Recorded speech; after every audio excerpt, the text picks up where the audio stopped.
I've been called a few things before. Somebody tried one of my bosses tried comparing me once. He goes, you have that same effect that Trump has. I said, are you comparing me to that dude? She's like yeah, because whatever you say, people hate. And now I'm being compared to T.O. Holding grudges, especially against people that are nobodies. I don't know, man. Maybe that's the Italian in me. Welcome aboard. Football Friday. Thanks so much for coming in. I appreciate everybody stepping in with us. I got to tell you, man, I don't know what it is, but Terrell Owens and I have this love-hate relationship. And so the comments that we made yesterday about Donovan Mcnabb and how I took those comments on how he was throwing shade on Jalen Hurts. Oh, this team's 2-3 years away. No, they're not. That's old NFL. You know why you were 2-3 years away back then when he played? When McNabb played, there was a new thing called the salary cap. Do you understand when Jimmy Johnson played and had his Dallas Cowboy teams and he was building those teams? There were no salary cap in the game. The NFL didn't have a salary cap then. You could keep guys around for 100 years. You could keep guys. You didn't have to worry about a cap. Okay? I mean, I mean, we were always 2 to 3 years away because of McNabb's mindset. That's what Xander thinks of him. But see, his mindset, Donovan McNabb, when he went on WIP a couple days ago, is stuck in the 90s still. He played in an era where there was no cap. Nowadays, dude, anybody can go to a Super Bowl in 1 year. Rams, Bucks. You put the right pieces together and figure out the jigsaw puzzle, you can get there. I disagree with Donovan McNabb. I think the Eagles have a shot to get to the Super Bowl this year. 2-3 years away, you got to gel together and play, and you're like, no, that's not today's NFL. Okay? I'm like, dude, that's not the NFL today. Salary cap changes that. All of that. And so we had a conversation, T.O. and I, on my Twitter page. And I'm pretty shocked here. And I said something. And by the way, I owe him the apology. I sent an apology on my Twitter page just a couple minutes ago because I called him a shitty teammate in 2020. And after listening to McNabb talk in WIP a couple days ago, I now know it's him. It's McNabb. This is what he responded on my Twitter page. I tried telling y'all years ago, but because everyone thought I was the bad guy and the media didn't help the situation by putting their spin on the untrue negative perception, I've never seen a more jealous person. It's on my Twitter page, at Dan Sileo Show. I agree with Terrell Owens 100%. Okay? 100%. That Donovan McNabb's the most pettiest person on the planet, and that was shade at Jalen. Joe Burrow, I made these comparisons yesterday.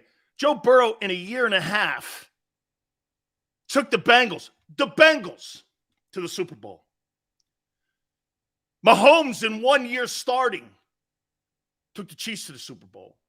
Brady, Stafford. Some of these quarterbacks nowadays, I mean, you make a change of address, and like I said, you figure out the jigsaw puzzle, you put it together, you got the Rubik's Cube all together, you can win yourself a Super Bowl today. Dude, that guy is not rooting for, he's, you know what? He's kind of rooting for Jalen, but not really. McNabb's one of those guys that sits in there and goes like this. Well, if I was given A.J. Brown and I was given Devontae Smith and I had that O-line, I would win a Super Bowl too. That's who he is. Instead of doing this, man, isn't that great? Jalen's really playing well. What we had Jim Kelly on. How about Jim Kelly talking and rooting for Josh Allen to win a Super Bowl? Remember he said this? Maybe he can do something that we weren't able to do here and bring one of those things home finally. Remember when Jim Kelly, who went to 4 of them, is rooting for Josh Allen to succeed, to win a Super Bowl. He even said it, to do something he didn't do. Kelly's a great player. He's a great football player. One of the toughest men you'll ever meet at that position. And he's rooting for Josh Allen. You get a guy in your organization that's shitting on Jalen publicly. In a nice way, I guess, whatever that means. He's the kind of guy you don't trust because you know why? He don't tell you what he really feels. He kind of tells you what he feels. So you never know where Donovan McNabb stands. You know? Anybody who subtly can't tell you the truth and has to massage it is an angler. You don't trust people like that. Well, this is what's going to happen here. These guys need about 2 or 3 more years, and you mean Jalen does? You mean Jalen does? Michael Vick's a better leader than McNabb. He's totally a better leader. Oh, JB with a nice racist comment. Hey, good afternoon, my friend. God bless. McNabb is fake? No, he can't handle other people having more success than him in Philadelphia. He's not fake. Okay? McNabb puked on my 2004 Super Bowl victory. Dude, unbelievable, man. Terrell Owens is right. Dude, the media, the reason that they teamed up on him was because he wasn't one of their own. The media in Philadelphia are just as responsible for that relationship between Owens and McNabb and why this thing is carried on 20 plus years. It's because of those two, of course, but the media too. You took McNabb's side instead of finding out the reality of the truth. And then years later, you realize McNabb's not the greatest guy on the planet. Okay? Jesus criminy. Dude, and now it's even it's hit Bleacher Report too, Xander. Okay? Seals, who do you think is a bigger baby, Wentz or McNabb? I don't know. That's quite a contest. Can you imagine those two guys playing against one another in a big game? Holy shit, you talk about two guys shitting the bed. Yeah. You talk about two guys that would just absolutely like, hey, it's Carson Wentz versus Donovan McNabb. Holy cow, man. You got the worm bowl. Yeah. All right, man. Hey, by the way, I know that this is going to come to a shock to some of you, but not all of you. So I posted a couple days ago that Jordan Mailata may be out a couple weeks, okay? Because I was just taken from the guy at NBC in Philly and a couple other people saying that it looks like his injury is going to be a little bit more significant and his time may be spent on IR a little bit, or maybe not IR, but just being held out. That's what I went with too. There's no way he's playing this weekend on Sunday. Why would you? If he's not ready to go, I want him for Dallas and Michael Parsons next week. I don't want him playing 60%, then turning around and playing 60% again for 2 weeks. Wouldn't you rather do this? Sit his ass out, get him about 90% for Sunday or for next Sunday night, and you put him in that game of the year. You'll need him in the game of the year. Hey, that's your division. All of the Eagle dreams are in these next 2 weeks. Okay? All of them are in these next 2 weeks. That's an NFC team out in Arizona. You want to beat them. You want to beat them. Consider it a playoff team. Hey, you better be. You get somebody $46 million, that team better be a playoff team every freaking year. Then you get the Cowboys on the other side, team you have had struggles with over the last 10 years. That's your season. That's going to tell us everything we need to know about the Eagles, because you know what people are starting to say now? Dude, look at what the Ravens have to go through week in and week out. They got the Bengals on Sunday. They played the Bills last week. The week before that, they played the Dolphins. You don't play schedules like that in Philly. you're benefiting from playing the AFC South, is it? And you're benefiting from the 31st worst schedule in the league. Got to play who's in front of you. I'm not dismissing that, and I'm not using that as any kind of excuse because, in theory, the Eagles have dominated everybody that they've played. They completely have dominated. Okay? Dominated. So they're doing everything that's being asked of them. This game this week, I want to get to it here. I'll tell you where I'm going with it. And I think some of you may be shocked on what I'm going to say here. And I'm going to tell you how I think this game plans out here and how this thing shakes out. Let me get to some of you before I tell you where I'm going here with it. Struggles with up to this year. Kyle, that's potential. You haven't done it yet. It's not true. You haven't played Dallas yet. How can you say that? Dallas is 3-1 too. Their defense looks awful good.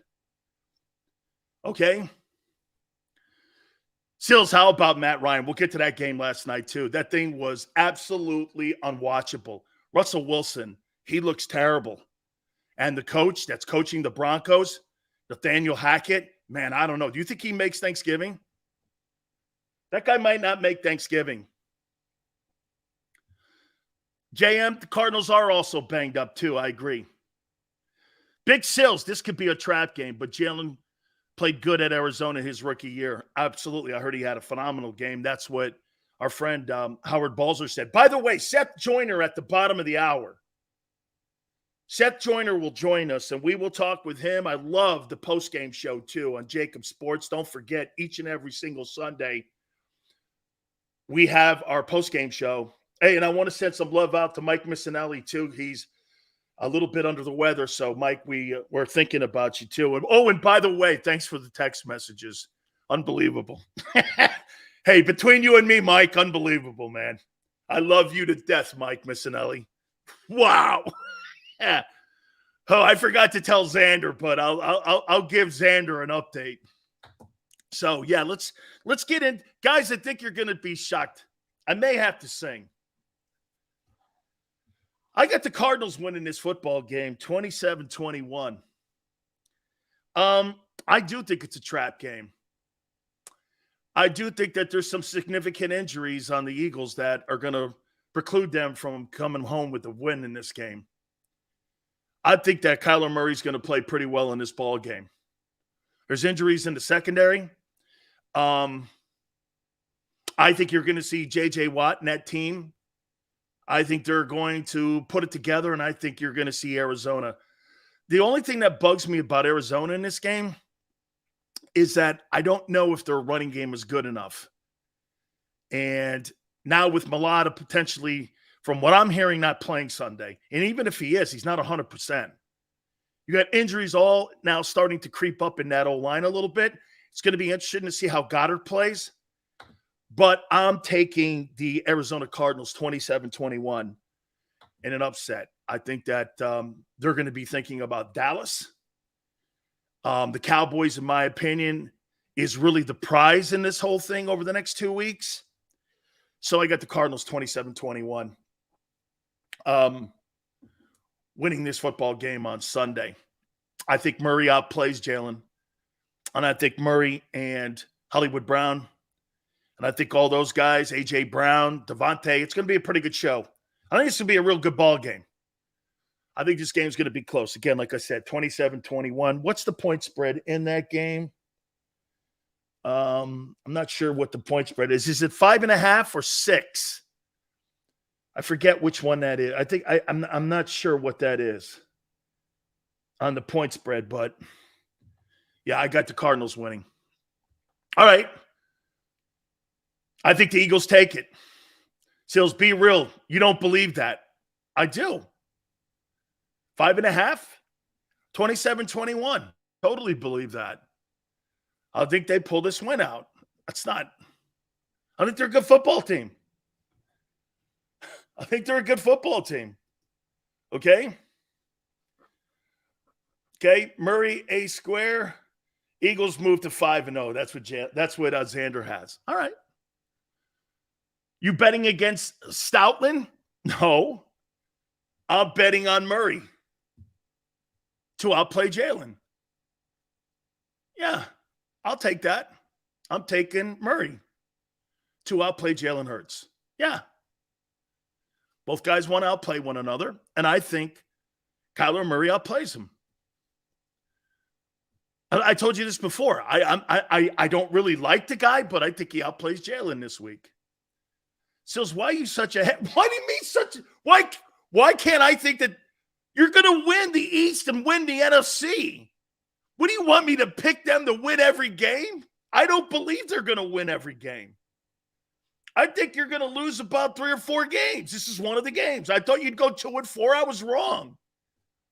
Jesus criminy. You want me to say something today that I don't believe? Okay, Eagles win 27-21. I thought about it last night. I said, I think this is a trap game. I think this is a trap game, man. I do. This is one of those football games right before you play your big game, the game of the year. 2 teams with 1 loss. Yeah. 27-21 Cardinals. Xander's got you winning 72-0. Yeah. So, well, that's why you're such a hater. What have the Cardinals done for you to feel that way? Same thing the Eagles have done. Not much. I just think he's going to outplay Jalen Hurts. What if the Eagles? The greatness. You know, the Lions will probably go 1-4 now after this weekend. You'll be telling me how great the Lions are. I said they're improved. I didn't say they were going to be a playoff team like everyone in Philly is. Oh, it's a playoff. That's a really good team. You're like, really? 1-4? Charles goes like this, Sills, man, you're smart. Dude, I think it's a trap game. DeAndre Hopkins would have given them a better chance in this football game. Like I said, man, I think Murray's got to play against people like Jalen Hurts and beat him to validate. There's more pressure on Kyler Murray in this game than there is on Jalen Hurts. Jalen Hurts, I mean, look, 1.4 guy, whatever. 46.1, can't lose to a guy making $1.4 million and validate that. He's got to play his ass off. That's why I'm looking at it too that way. He's got to play. Dude, he gets beat by Hurts. Wow. You're Steve Keim. You got to do this. Watch this. If this guy takes down $246 million a year guys, boy, man, I'm telling you, if I am Jalen Hurts' agent at Clutch Sports, bro, you better back up that Brinks truck because we are coming. Whoa. Dude, you will have no leg to stand on. Clutch Sports will have you by the short hairs. If this kid beats Kyler Murray and Dak Prescott in consecutive weeks, and then he does it in prime time on Sunday night next Sunday. Whoo, baby. This is where I'm going. That's why I'm saying I think the heat's on Kyler Murray to win this game. He's got to. You gave him $46 million to beat people like Hurts and the Eagles. This is really more of me looking at Kyler Murray and going, okay, well, you got to validate that money, dude. You got to validate that dough. Just like I'm telling you, Jalen Hurts hasn't validated me giving him $45 million yet. He will if he beats him. He will. He beats Kyler Murray. What are you going to say then? Sileo, what are you going to say then? I don't know. This is more of a declaration on Murray. You guys, do you understand where I'm going? What is Jalen's primetime record? You mean against playoff teams? 0-6. Yeah, picking. No, picking. Kyler Murray makes $46.1 million. The only guy that makes more money than him annually is Aaron Rodgers. The best contract's in Cleveland because it's $230 guaranteed. But the annual salary is Rodgers and then Murray. And boy, I'll tell you, man, you better beat Jalen Hurts. Dan, what's the best way to shut down Kyler Murray? Make him be a drop back passer. It's a great take. It's a great take. Thank you, Brian. Do you know the best way to stop Kyler Murray? Do what you do in scrimmages to Jalen Hurts.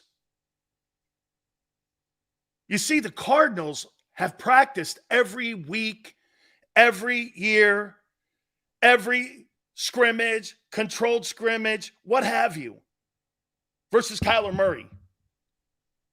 They're prepared for Jalen Hurts. They see Jalen Hurts every day, and his name is Kyler Murray. So when they're practicing and they're scrimmaging during the exhibition season, they're going against a version of Jalen Hurts. They see Jalen Hurts every day. They're not going to be shocked defensively when they get on the field and see Jalen. They're going to see a 2.0 version of Kyler Murray. Kyler Murray doesn't work? Really? Well, somebody gave him the $46 million. Make him beat you in the pocket. That's how you do both of them. Make him 7-step you and beat you in the pocket. And you've got to keep containment. You can't let both these guys break the edges down because both these guys will turn this thing into a 4x100 relay team. You cannot let the edges get broken down with guys like Murray and Jalen Hurts. They destroy you on 3rd and 8. 3rd and 8s, man. Get this. 3rd and 8s in a game like the Cardinals and Eagle game, dude, those things are like 3rd and short because both guys can very capably pick up 8 yards. Okay, 3rd and 8. How many times did you do this so far? And this 4-0 start with the Eagles go like this. 3rd and 8. I don't really think that's that big a deal any longer. This guy knows how to get the first down, and he knows how to get to the first down sticks. Dude, there wasn't a long 3rd down situation that the Eagles have been in this year where I went like this. There's no way they picked that up. Maybe at the beginning I did.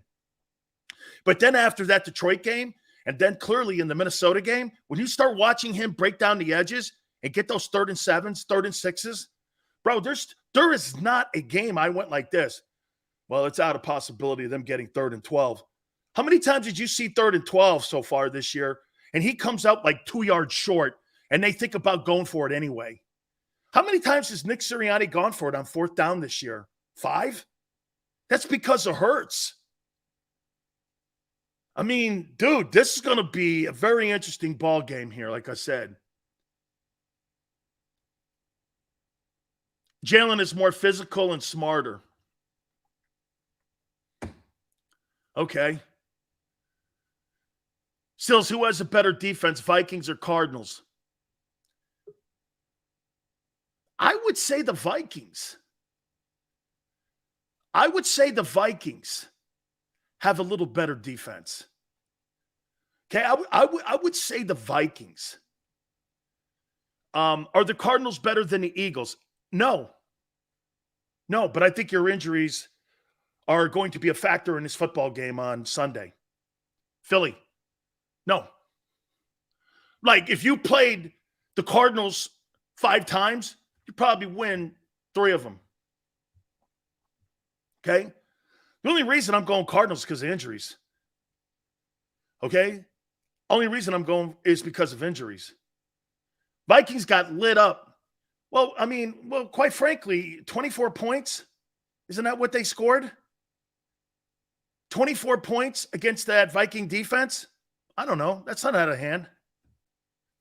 24 points? You didn't put up 70 points on them or 50 points on them. You haven't put a 50 burger on anybody. You scored 24 points on the Vikings. I don't know. I'll walk away with my head up on that. In a loss, offense needed to do more. They needed to score some more points. You got Justin Jefferson and you got Kirk Cousins and Adam Thielen, and you can't get more than, 7 points? That's on the offense a little bit too there. Hey, Dan, would you spy? No, I'm not spying anybody on Murray. I'm setting the edges. I'm making sure it's a priority that my defensive edges and my edge rushers keep everything inside. Don't let Kyler Murray get onto your outside shoulder. He'll go up the field on you. He'll break you down like Jalen breaks you down. Okay, we're going to talk to Seth Joyner here in a couple minutes about it too.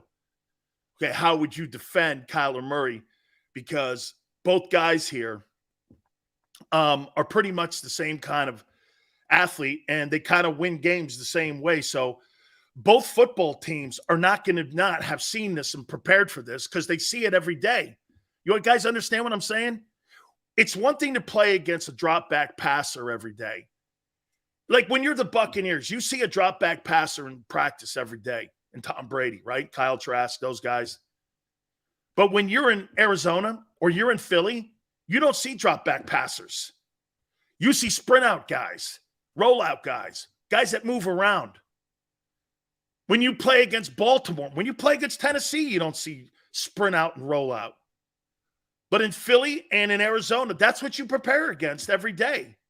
So they're not going to – Jalen in the Eagle offense is not going to be a surprise to them. They see it every day. It's not going to be something they haven't seen or prepared for. Eagles use clock management and tactic. Boy, I'll tell you what, E-Kuhn, I really thought Sirianni, I don't think he was very good in the last couple minutes of that ball game. And Reddick bailed him out when he gave the ball back on 4th down. You thought that was strategy? That was well done? I didn't. A great quarterback like Rodgers and Brady or Mahomes send you home. They send you home. Give the ball back? 2 minutes left in a ball game, and you give the ball back? What are you, crazy? Who wins? Eagles versus Eagles, Sills. Sills is being rational today. It's a nice, okay. Thank you. Listen, I'm not saying you're not better. I think your injuries are going to play an issue here.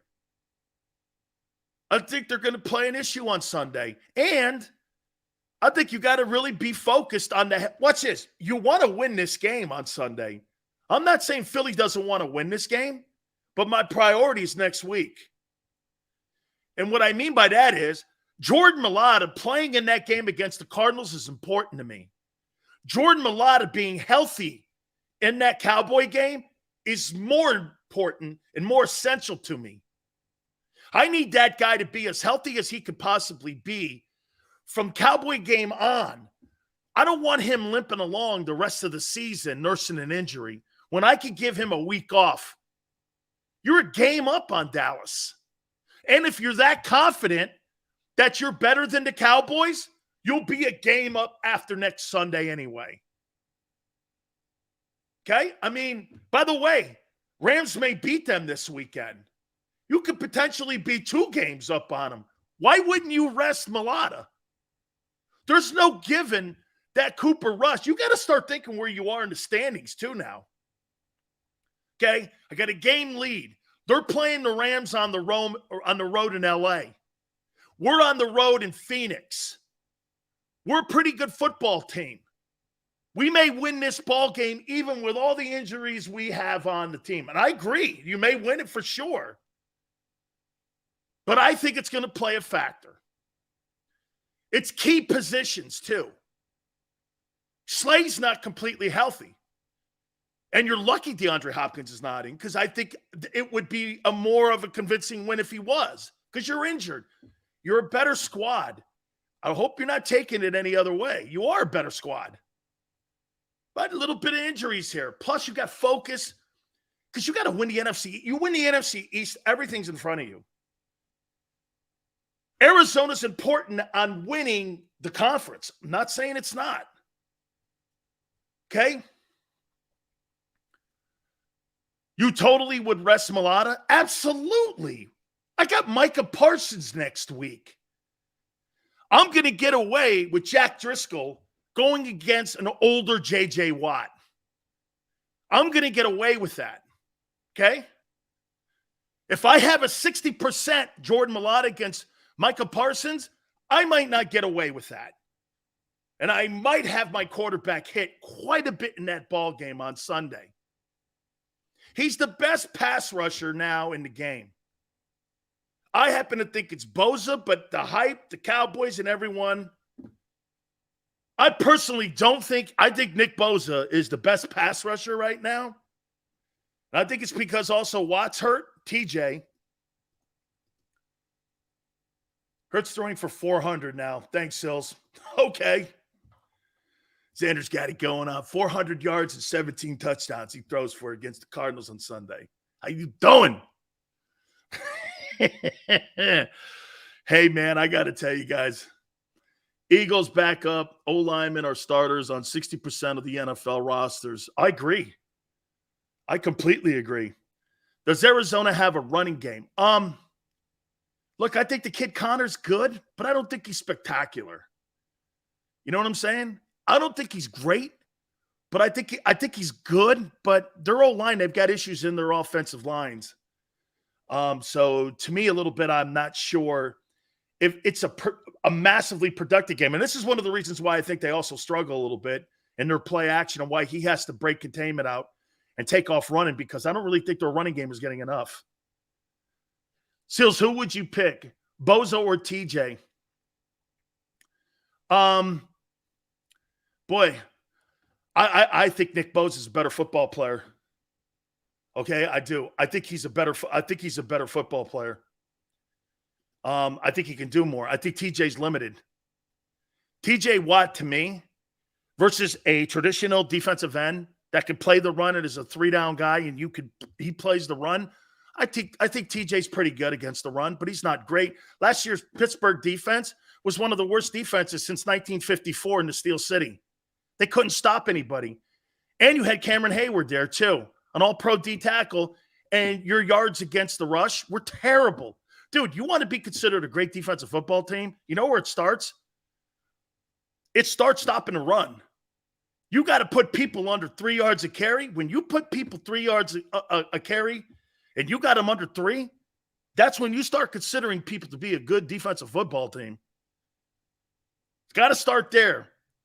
You stop the run, you run the ball in this league since 1920. How many times do you guys see this? Teams throw for 500 yards and lose. Hey, when you see a team run for 250 yards, you know what that's like doing? Watch this. See my hands? You put handcuffs on me, you walk over to the sideline, you look at your coach and go, I really can't do anything about it because they're kicking my ass. You could stop somebody because you get 3 and outs in the passing game. In the run game, my hands are tied because you're beating me up. It's no moss. Speaking of a guy who played on one of them defenses, he knows what I'm talking about too. Seth Joyner. Seth, man, you guys are killing it on that post-game show. I so love it. Thanks so much for finding time. I know you're swamped, man. Thank you so much. What's going on, Big Sil? Hey, man, am I right when I say that one of the reasons that this football team is starting to show some signs of life on that defensive side, I think it's because the secondary, Seth. I think the secondary's played so well, especially at the cornerback position. That's why you're starting to see pressure getting to the quarterback over the last 2 weeks. Is that fair? Well, I think it's a combination of things. I think, not only, is the secondary playing well, but, I'm seeing some things out of the defensive front that I hadn't seen in a while. You're seeing some line stunts. You're seeing some creative blitzing where you're getting some guys that are running free. And the question I have to ask, Dan, is where was this last year? And most people will say, oh, they didn't have the cornerbacks and whatnot. But the one thing that pressure creates, and I've been catching a lot of flack in social media and everything, because in post game last week, me and Mike Missinelli kind of went at it a little bit. He was like, I think you came out of the womb, the first word you ever said was blitz. Well, I'm talking about blitz from the standpoint of creating pressure. There's a couple of different ways that you create pressure on offenses. Back in our day, we created pressure through intimidation.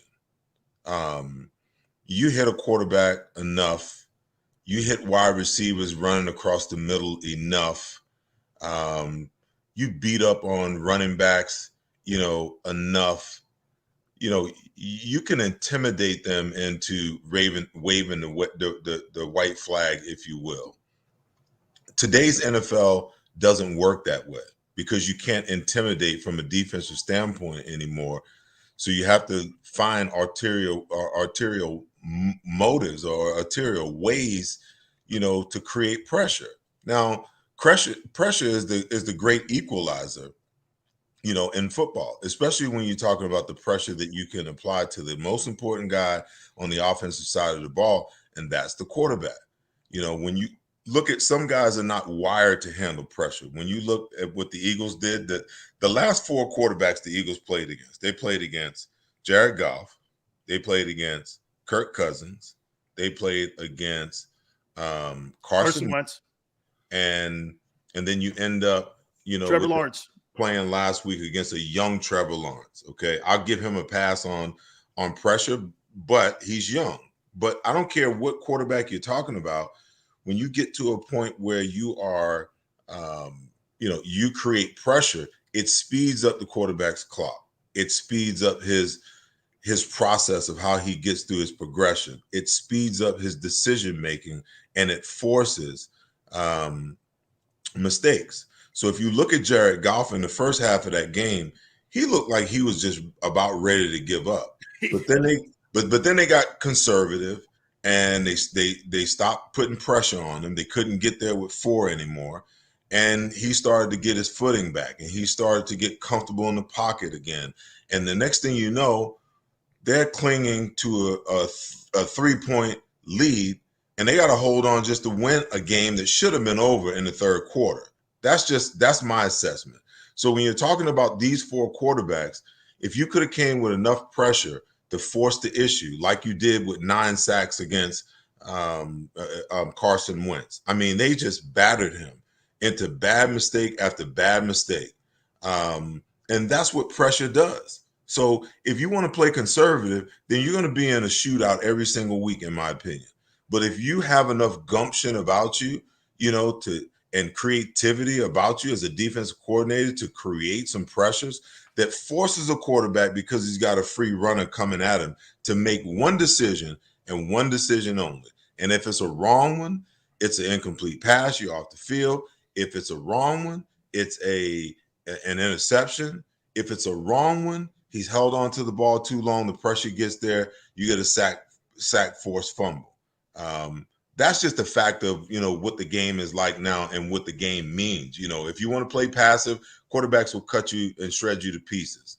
Pressure means everything in today's game, even much more so than in our day, Dan. You know what? And Seth, correct me completely if I'm wrong here. I don't think you guys, because Coach Jimmy Johnson always had a philosophy. He goes, I don't have to blitz if my 4 dudes can get home. I don't need that, because, I mean, when you got Jerome and you got Reggie and that linebacking core you had, and those guys, those freak shows running around back there, Wes and them dudes and Andre, I mean, do you really have to be creative, or do you just bring, like you said, the pressure? And I get today's game, you can't play that style of ball any longer. So it's more containment, keeping everything underneath.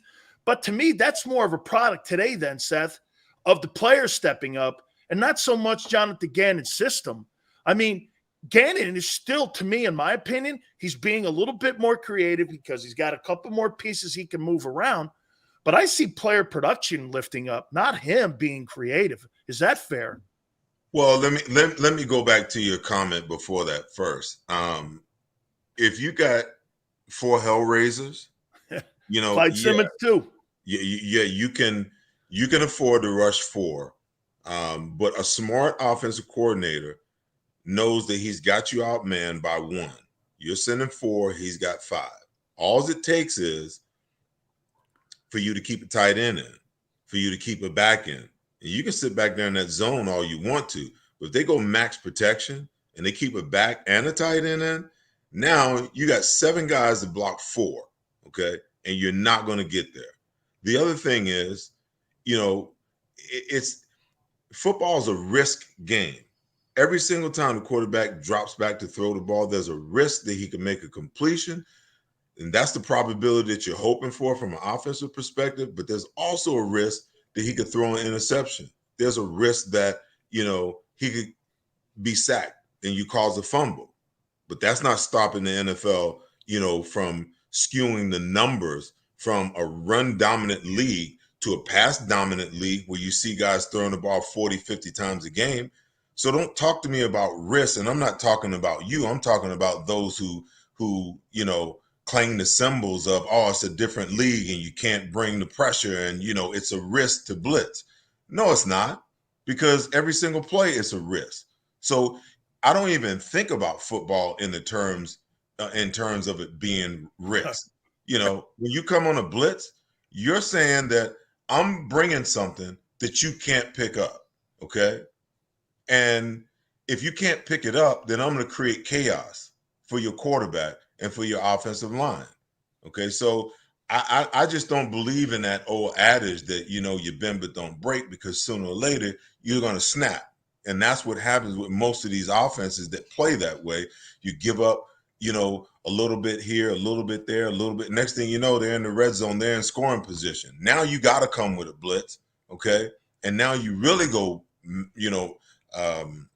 max protection, because you got a wide receiver out there, a number one, that's better than your number one corner, and he's going to win that matchup 8 out of 10 times. So why put yourself in that situation? Now, to go back to Gannon, yeah, the players are playing better, but the scheme is better, okay? Tell me the last time. I've been watching Jonathan Gannon in this offense for, all of last year and through 4 games this year, okay? I can't remember seeing them run defensive line stunts, ETs, TEs, double wrap where you just angle both down and wrap a tackle. You didn't see that before. They're doing these stunts and then they're sending TJ Edwards behind it.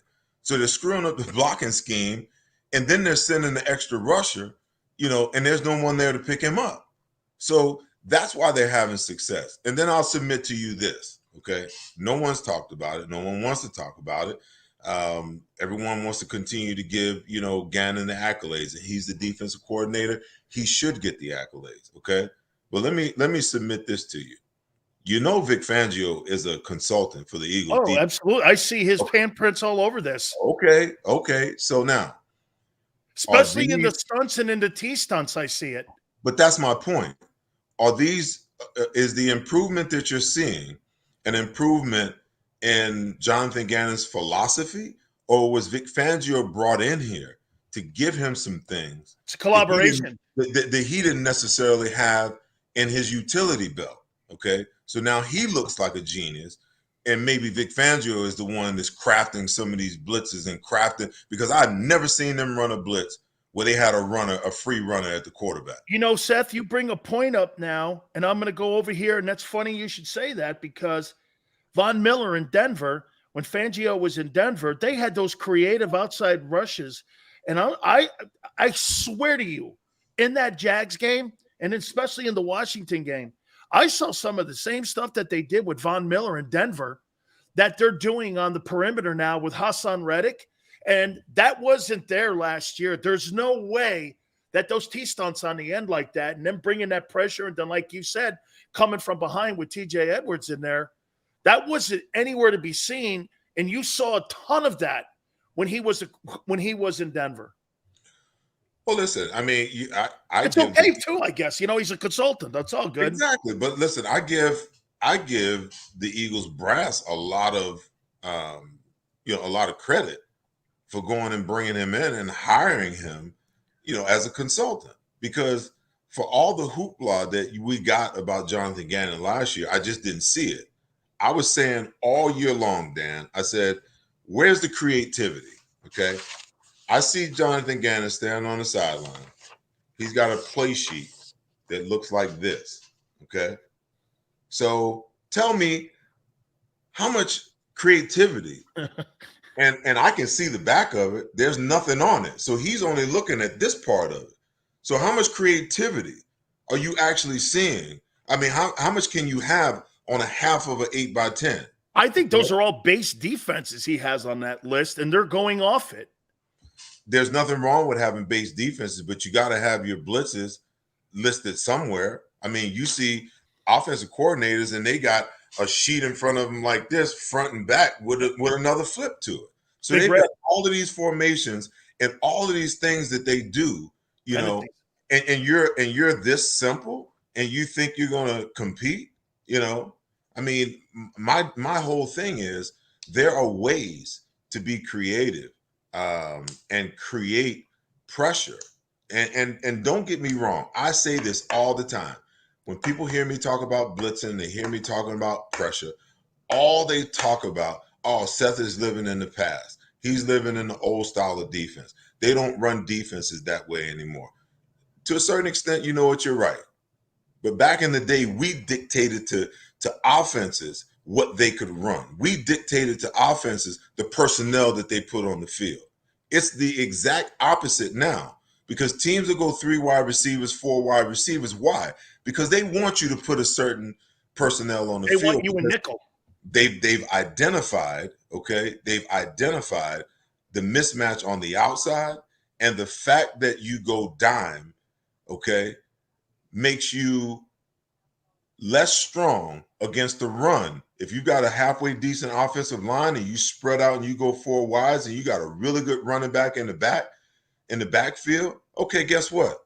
You got man on blocking, okay, with the 4 downs and a linebacker, and you got a safety in the box, okay, who really don't want any parts of, you know, that run game. And if you mess around and throw the tight end back in the equation, you can run away from the tight end and man up across the board and leave that defensive end unblocked. And now you got man on blocking across the board. So, I mean, there's this strategy and this chess game that goes on within the game of football. And defenses, in my opinion, need to learn how to and figure out to, because there's a way, you know, to reverse this trend of offenses totally dictating to you what kind of defense you're going to run and what kind of personnel you're going to put on the field. You can change that with pressure, because when you start putting offenses in a position where protection becomes an issue, now all of a sudden you've got to make an adjustment. Okay, you got to take one of those wide outside of the game. You got to attach the tight end and keep him in and have him block. You got to make your running back check release. He can't just release hot anymore, you know? So for me, you know, that's viable, you know, yeah. And if I can see it and I just get paid to be an analyst every Sunday, tell me why these guys that live it every single day of their lives, you know, 365, you know, it's not just during the season. They're using the entire offseason to self-evaluate and look at the games that they play and look at the teams that are going to be a problem for them, you know, within their division and within their conference. They're breaking all that stuff down. You mean to tell me, what are you guys doing all offseason if you're not coming up with more creative ways to create pressure and create problems for offenses? Because you can't play cover, you know, quarters, halves, you know, quarters across the board, cover 2, cover 3. These quarterbacks are too smart for that. These offensive coordinators are too smart for that. Seth, let me go here with you. How would you defend Kyler Murray this weekend? And before you answer that, you know, I said this to everybody, and tell me if you subscribe to, you know, the difference in kind of what you see when you're preparing for a team like Tom Brady, Joe Burrow, Justin Herbert. Those guys are 7-step guys. They're not going to break down or threaten the edges when you're playing teams like that. But when you see Kyler Murray in practice every day, say you're J.J. Watt or you're anybody on that, you see Jalen Hurts every day. So when Jalen Hurts steps on the field on Sunday, they see this in practice. They see that style. It's 2.0. It's almost like a mirror that you're going against. So they're not going to be surprised on how Jalen is going to attack the defense because they see it with Kyler Murray. So I say this, I think some of these teams have been surprised the way that 3rd and 8, he breaks the edges down, Seth. He gets out of the perimeter, and he's finding AJ, who's a mismatch, and almost every week he plays. I think they catch some of these teams going, wow, this guy's really improved. But now you got a guy who kind of resembles Jalen Hurts a little bit, and the guy you see. Do you see my philosophy a little bit in that? I don't think the Cardinals are going to be surprised when they play Jalen. Listen, I don't think they're going to be surprised. I think anyone who, breaks down Kyler Murray and studies film that are surprised, they're an idiot. That's just my opinion. Listen, the first 2 weeks of the season, they really, really struggled, and then the Rams kind of have their number. They've lost like 11 in a row over the last 3. It was close, 20-12 or something like. It was close too. They for some reason or other, they can't beat the Rams specifically. They can't beat the Rams at home. But Kyler tried to stay in the pocket, the first couple of games. Once he started running around a little bit, I think he had like 12 runs last week. Once he started to run around a little bit, all of a sudden, the complexity of the offense changed because, even in that game against the Raiders where they came back, he started scrambling in the second half down the stretch. That's what really won them that game. They were completely outset in the first half of that game. Absolutely. Changed the whole thing in the second half, and you're right. They rallied back. So for you to go for the Eagles to go into this game, anybody to go in this game and be surprised, listen, he doesn't have his security blanket. DeAndre Hopkins is his guy. Okay. You got, AJ Green, and AJ is like on the back nine of his career, but he can still make some plays. Hollywood Brown's played well for them. He's a good possession receiver. And you've got Hollywood Brown, just sub 4.3 speed. Until he gets DeAndre Hopkins back, I think this offense is going to struggle because DeAndre is the difference maker. He's the difference maker from the standpoint of, that's a security blanket. He dictates coverage, which gives Kyler an early read in the pre-snap as to, what the coverage is. If you're going to roll his way and double him, that means that somebody else is going to be open. But I expect for him to continue to move around and continue to run. Now, how in the world are the Eagles going to, contain him? Are you comfortable in a little more five-man pressure, a five-man line, which allows you to get, 5 guys into the pass rush? Are you more comfortable, blitzing him? The one thing that worries me about, the Eagles is they're so darn undisciplined in their pass rush lanes. They're just helter-skelter, willy-nilly, defensive linemen, the defensive end. Guys in the same rush lane. Yeah, they just don't, when they rush sometimes, and even on those plays away, when you get plays away, the defensive linemen crash down the line of come scrimmage. Underneath. And then you've got the bootlegs where quarterbacks, not non-running quarterbacks, are getting outside. And my thing is, you allow Kyler Murray to get outside and you're in man coverage, you're in trouble. He going 50. He can really hurt you. So my thing is, you ask, okay, how do they get him contained? Okay, you can still do the same things that you're doing, but anybody who winds up as the contained guy has to be extremely disciplined in what they do. Okay, you coming from the outside, if you get a sack, it has to be on the outside shoulder of the tackle. Okay, it has to be. You cannot take an inside charge. You cannot run up the field past him. Okay, you just can't do that. You have to be disciplined in what you do. Seth, do you think they have enough? You want him to operate from the pocket, okay? Because he's less accurate and he's less dangerous from the pocket than he is once he starts to move around. So you want to keep him there, make him have to see over those offensive linemen, which he struggles with. He gets a lot of balls batted down. That's what you want to have happen. And anything else that they decide to do, you're asking for trouble. How about this, Seth? So many spectacular points there. The communication on the team, because you said something to me the last time you were on. If Jerome was going to say something and he was going to try to do something, he would turn to you and go, take an inside rush here. And you would cheat over to make sure you got the three technique or the 3 gap or the C gap. And you would slide over to get his ass and his backside on that because you knew if he went underneath, there could be a gaping hole down in there. So you're protecting his flank. And when you're talking about defending a guy like Murray, you got a defensive end crashing down. If they're not communicating with one another, that guy's going to go 50 yards on you up the sidelines, man. I mean, he's a true threat. You think that's one of also the reasons that this team is starting to pick it up a little bit defensively because there's better communication? Well, yeah, I mean, they're in the second year of running this defense. Well, these are new dudes, though. There's like 5 guys on that defense that haven't played together. True, but the guys that have been there, the key to really good defense is communication. I mean, I don't care whether you're rushing the passer or whether you're in coverage behind. Where I see teams not communicating, the Eagles kind of got into a little bit of that last week when Darius Slay went out, and then when with Avonte Maddox out. When you have guys that are used to being in there together, they're chatting and they're talking all the time. They're talking pre-snap. Hey, watch this, watch that. If he gives me the release here, this is what I'm going to do. So now you're kind of anticipating things that are happening. When you get those young guys in there who haven't played, they're like mutes. They're out there playing and they don't say anything.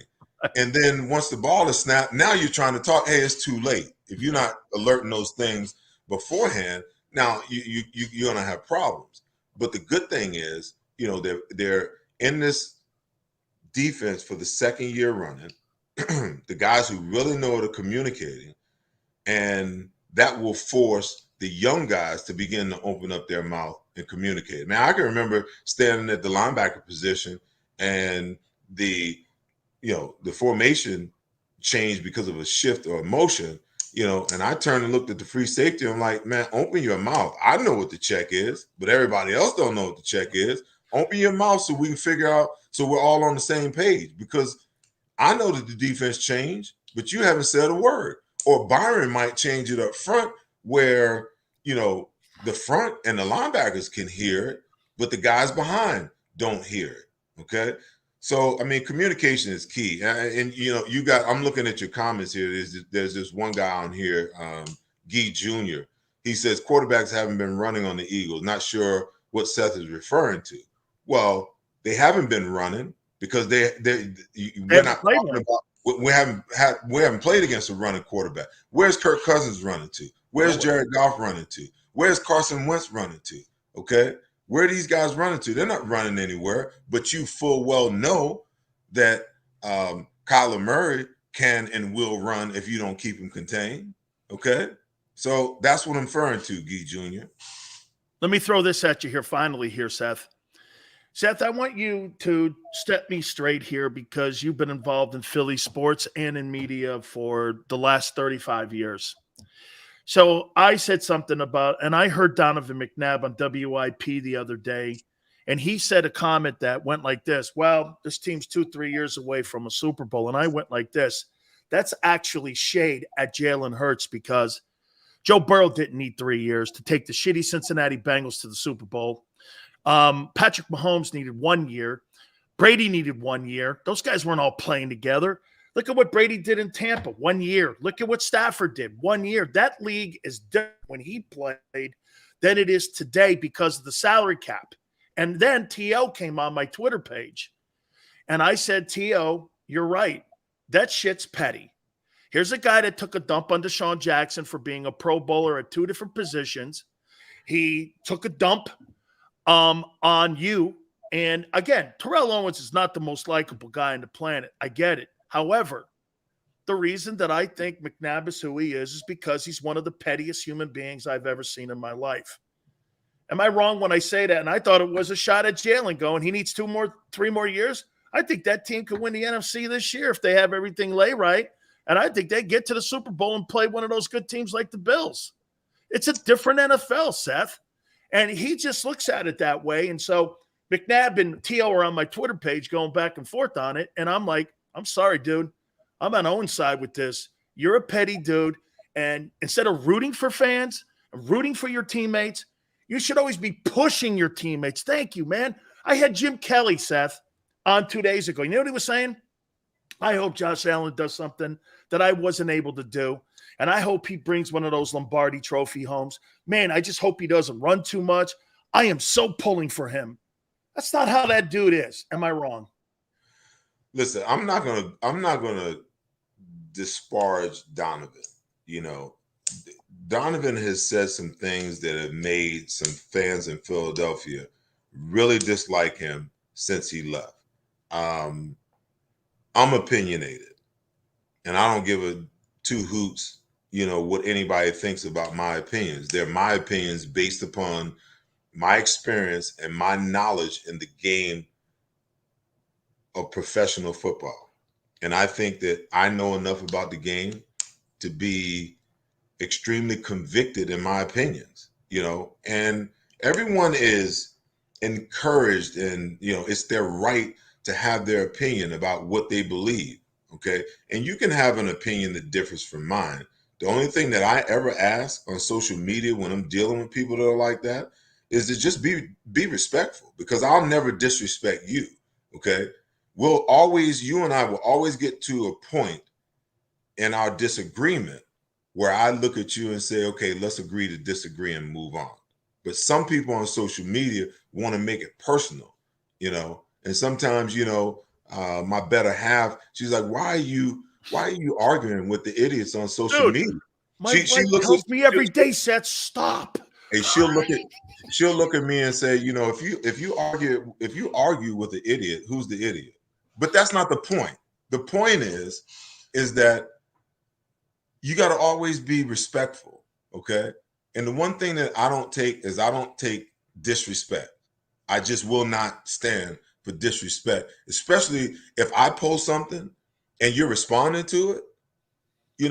Just go up on the top right corner, push that little arrow, and block me if you don't want to hear what the hell I have to say. But I'm not going to let you come on my page, on my thread, and disrespect me, and you don't know whether to put a jockstrap over your ass or over your balls. Okay, that's just fact. Okay, now back to Donovan. Donovan has his opinion, and he's entitled to his opinions. And you and I and T.O. and everybody else can say, hey, you know what, Donovan, we think you're wrong. And I'm not even going to point the finger at him and say you're jealous, you're petty, or any of that. He's entitled to his opinion. Okay, listen. Most of the fans in Philadelphia were not on the Jalen Hurts wagon, okay?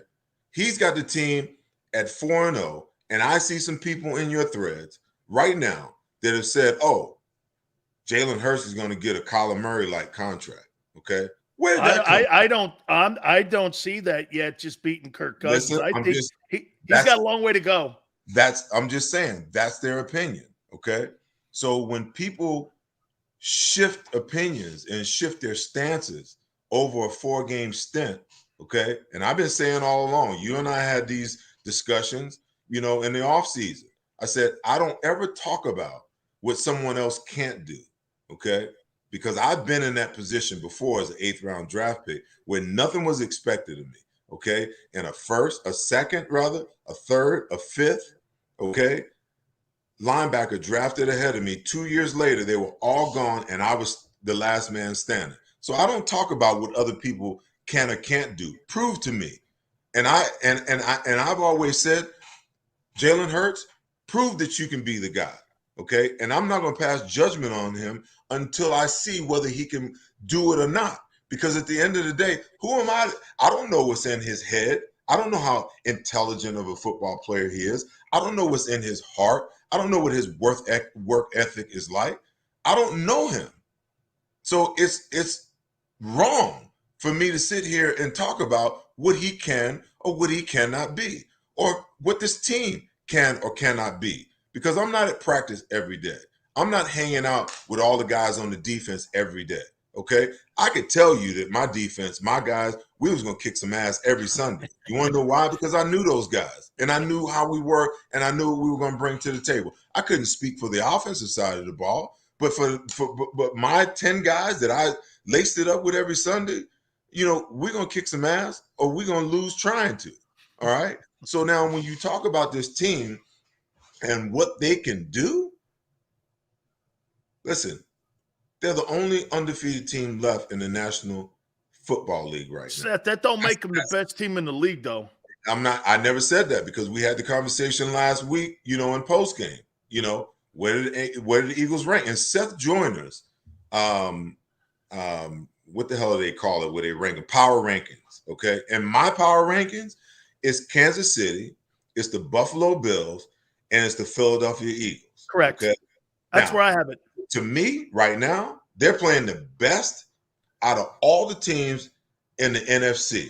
That's just a fact. Agreed. Okay? That is just a fact. Now, does that mean that they're going to win a Super Bowl?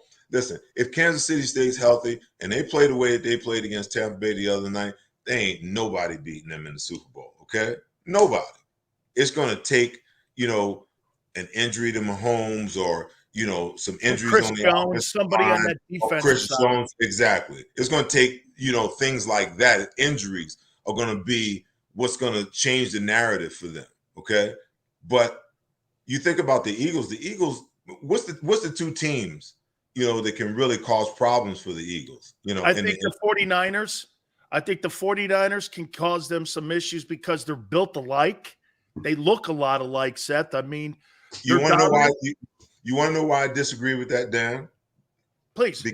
Because I put Jimmy Garoppolo in that same category of quarterbacks that when under duress, when under pressure, he will fold like a Samsonite. Why do you think they were trying to get rid of him? They were trying to get rid of him for the same exact reason that Sean McVay got rid of Jared Goff. Because when it comes to crunch time, he cannot stand against the pressure. I thought it was more of an injury. He's 38 and 17, and Kyle Shanahan is 9-29 without him. That goes to show you. Well, listen. Is he a big part of what they do? You got to look at the 9-28 and ask yourself the reason why they lost the Super Bowl to Kansas City. Yep. Okay. Go back and watch the game. Second half, he was terrible. The divisional game and the NFC Championship game, they ran the ball 2-1. Okay. They ran roughshod through the entire NFC in the playoffs. They get to the Super Bowl, and all of a sudden, Shanahan wants to make him the MVP, and you're going to put the ball in his hand.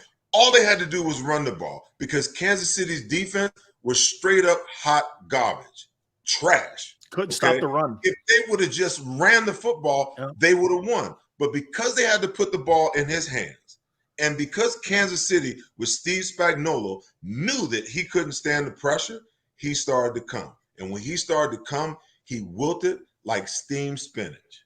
Seth, I'd be interested. Who are the two teams you think could give Philly problems? I think that, if the young wide receivers in Green Bay find their footing, and we're going to get an idea when they play them down the road, if they can figure out, okay, what it is that, to get on the same page with Aaron, the defense is playing a little bit better. If they can find some continuity by the time they get to playoff time, they could be a problem. The Rams, the same way. If they can figure it out, their old line's really got troubles.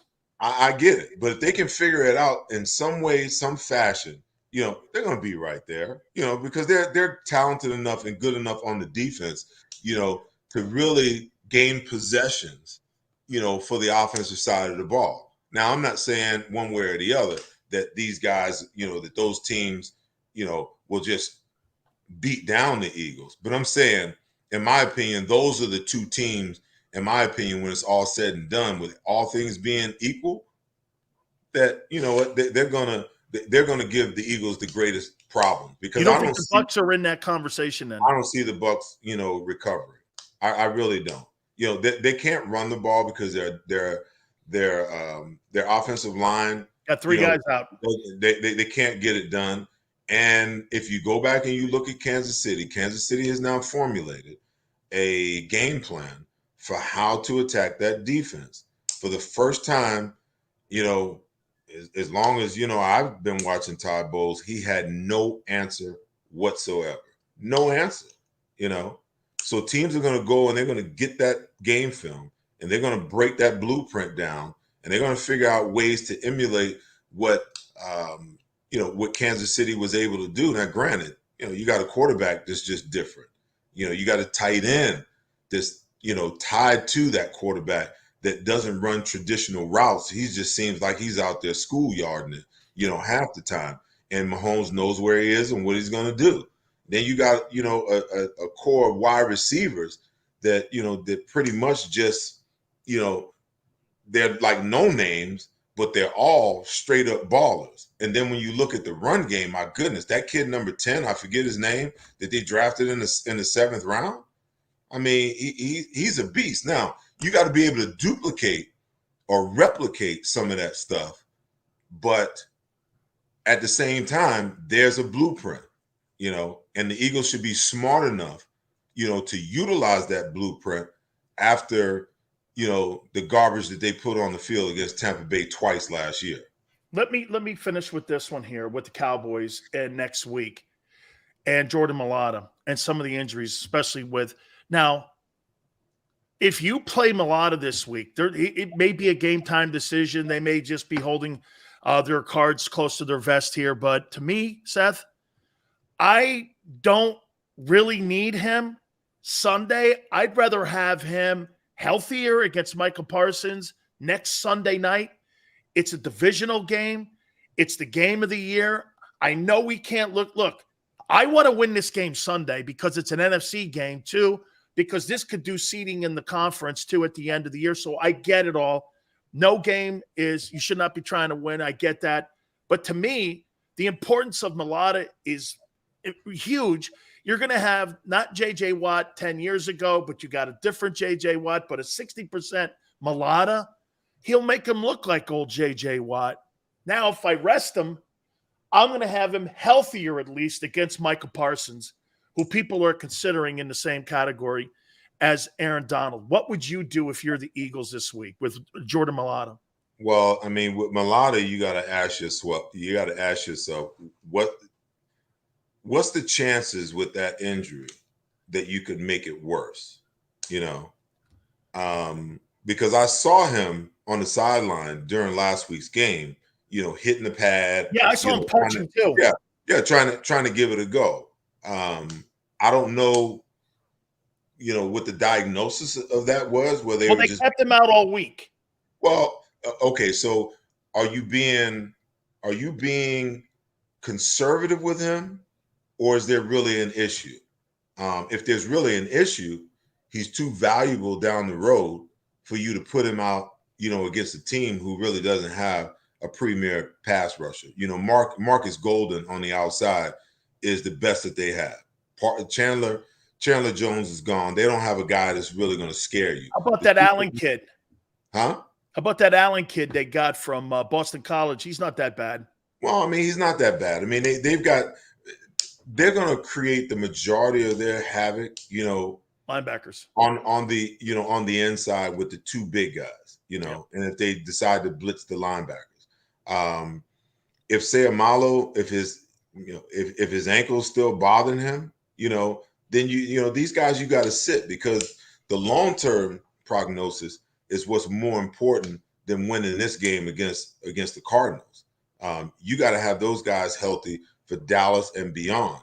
And if there's any way that playing those guys this week exacerbates the injuries that they already have, then I think, we all know what the answer is. You sit them, for an extra week. Now, I'm not happy with a guy like, Opeta at right guard. I'm just not, when I watch him play, he doesn't look like he's, overly aggressive. Most of the runs, they have to run him to Mailata's side and Dickerson's side, to make hay. But, listen, it is what it is. It's just one of those situations where this is the new NFL. Your backups better be ready to play at any moment, because injury is so prevalent. I've never seen so many injuries, so many season-ending injuries by some of these guys. I mean, it is absolutely ridiculous. And again, to me, it goes all the way back to the fact that they don't work hard enough. You go through OTAs, you don't do a whole lot of anything. You go through training camps, you got these abbreviated practices. No one plays in the preseason anymore. You're trying to make sure you get everybody healthy to the regular season. And then what happens through the first 4 regular season, games, you got guys who pull hamstrings, torn ACLs, sprained knees, soft tissue injuries. It just goes on and on and on and on because you just don't work the guys hard enough, doing training camp. It's like, why isn't Jordan Davis playing more? 27 plays a game. Is he that out of shape? Why don't you, there was never a time back when I played where you got done practicing that you didn't run some kind of sprints, whether it were gassers or strider 100s or pursuit angle, pursuit drill, shit like that. Something. I mean, these guys, they practice and then they get the hell off the field and they're done for the day. Any cardio that they get, they got to get it on their own. And if they're not disciplined to do it on their own, and most football players, listen, if they didn't make guys lift, they wouldn't lift. If they didn't make guys run, they wouldn't run. They just show up and play the game. I would venture to say that the majority of guys wouldn't even come to practice if all they had to do was show up on Sunday. Oh, absolutely. Okay? That's just human nature. Okay. So the things that they need, you need to make them do it. Make them run some sprints, twice a week early in the week, so that they can keep their cardio up so that they can play, an extended amount of downs in a game. But you see these guys, they play, 50 to 65% of the plays. I mean, I couldn't play in this era with my mentality because I never wanted to come off the field. Seth, it's funny you say that because Tony Dungy was on a couple shows ago, and he said this: the reason why you're seeing a lot of injuries, in his opinion, in the second half of games is because these guys aren't in condition.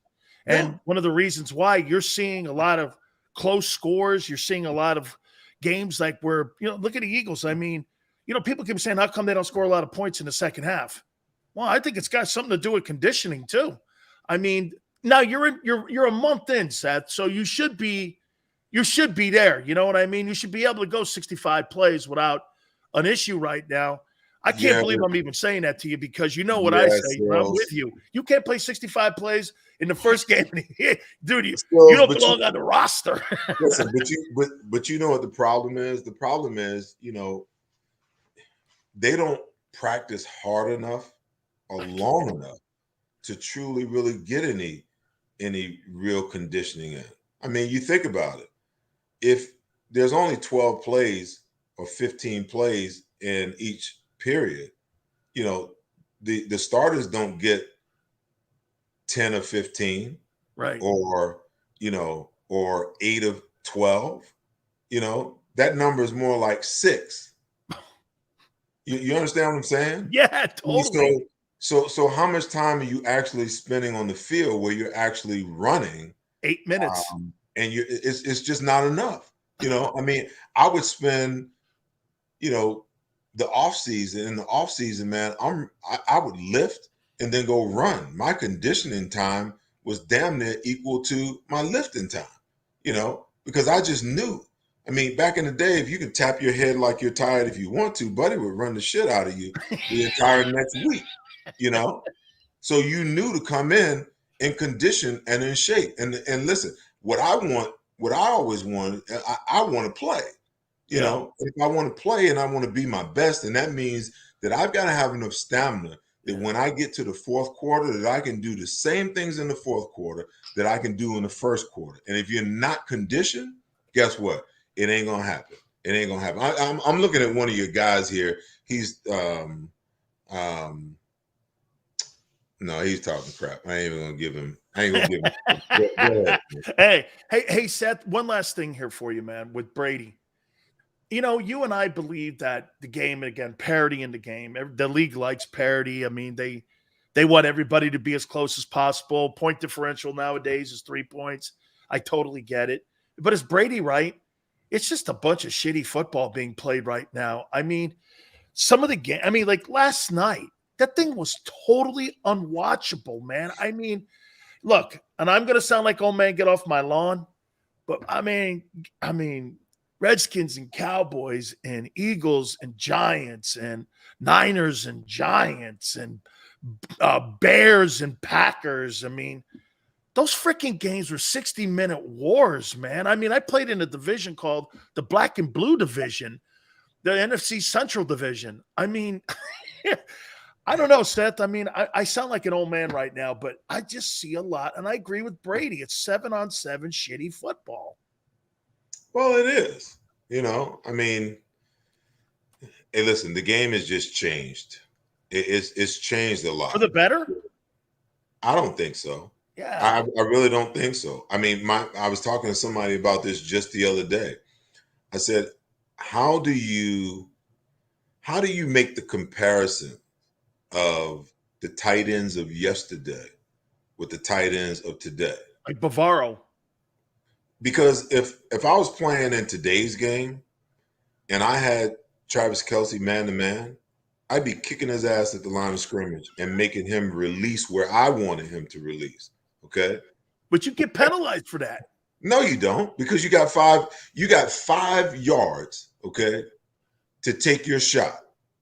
Okay. And what the reason why coordinators don't like to do it, because they're scared to death that if a guy misses, that now that guy's gonna be wide open. Okay. So rather than get up and challenge people at the line of scrimmage, what they do is they play off. And you got to understand how offenses are coordinated nowadays, okay? Everything is timing, okay? Everything is timing. I don't care, especially when you're in zone coverage, okay? If you're in man and you're off and you're head up on that receiver that you're covering, he's got a two-way go, okay?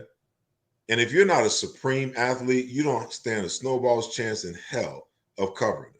Okay, when you drop in zone and on the snap of the ball, all three receivers, the tight end, and the back releases, okay, those routes are designed so the tight end is supposed to be at 7, the Z is supposed to be at 15, the X is supposed to be at 12, the back is setting down at 5.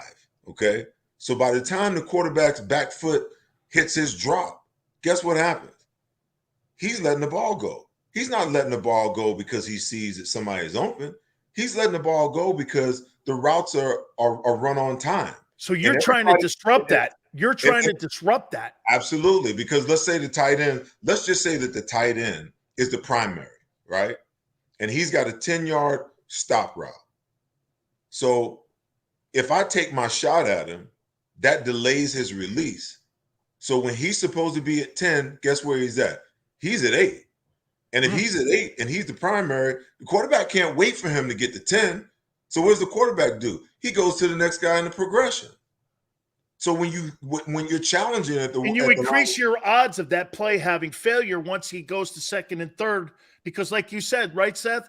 The first option is your higher percentage of completing the first down. Second lowers it, because when we get that book, our game plan, first, second, and third, we know if you're on your second progression, that's going to have a lesser chance of success than on the first progression if he does that. So your idea is this: get up there, jam that guy, man. Put a fist in his chest and put that guy out there. Make those offenses nowadays go 2 and 3. Is that right? Is that how you would coordinate? These receivers get free release to go wherever they want. Yeah. There was a time in the game where we had a saying, no free access. That meant that everybody who was releasing into a pass was going to get jammed at least once. They were going to get a hand put on them at least once. And if I had a running back in the backfield, okay, that was coming out, and he was like, if this is the tackle, he was lined up on the outside foot of the tackle, I wasn't waiting for that guy to come out of the backfield, okay? The tackle, I'm looking at the tackle. I'm keying him through the tackle. The minute I see the tackle kick, I'm coming to get him right now inside out, okay? I'm going to attack the inside shoulder, and I'm going to jam him. Why am I doing that? Because if I attack the inside shoulder, I make him release outside where I want him to release, okay? And then I eat up the space. And the sooner I eat up the space, the less apt I am to give him a two-way go. But the back's in the backfield at 4 yards. The linebacker's lined up at 5, okay? When the ball is snapped, the linebacker just goes parallel to that 5-yard line that he's on, and the back's coming out. By the time the back comes out, okay, there's 7 to 8 yards worth of space in between them. And then what happens is they get head up on him, and he's got a two-way go. So you got those F under routes. You got those uncover routes where they come inside and they get you to thinking they're going to cross, and they plant their inside foot in the ground and turn around and go back outside. Yeah. I mean, when almost like a wheel route. I mean, when guys used to run those routes on me, I hit him in the back of the head. He was out of the damn route. I mean, I'm gonna let you. You're gonna go down in there like I don't see what you're trying to do. It's like the wheel route. Yeah.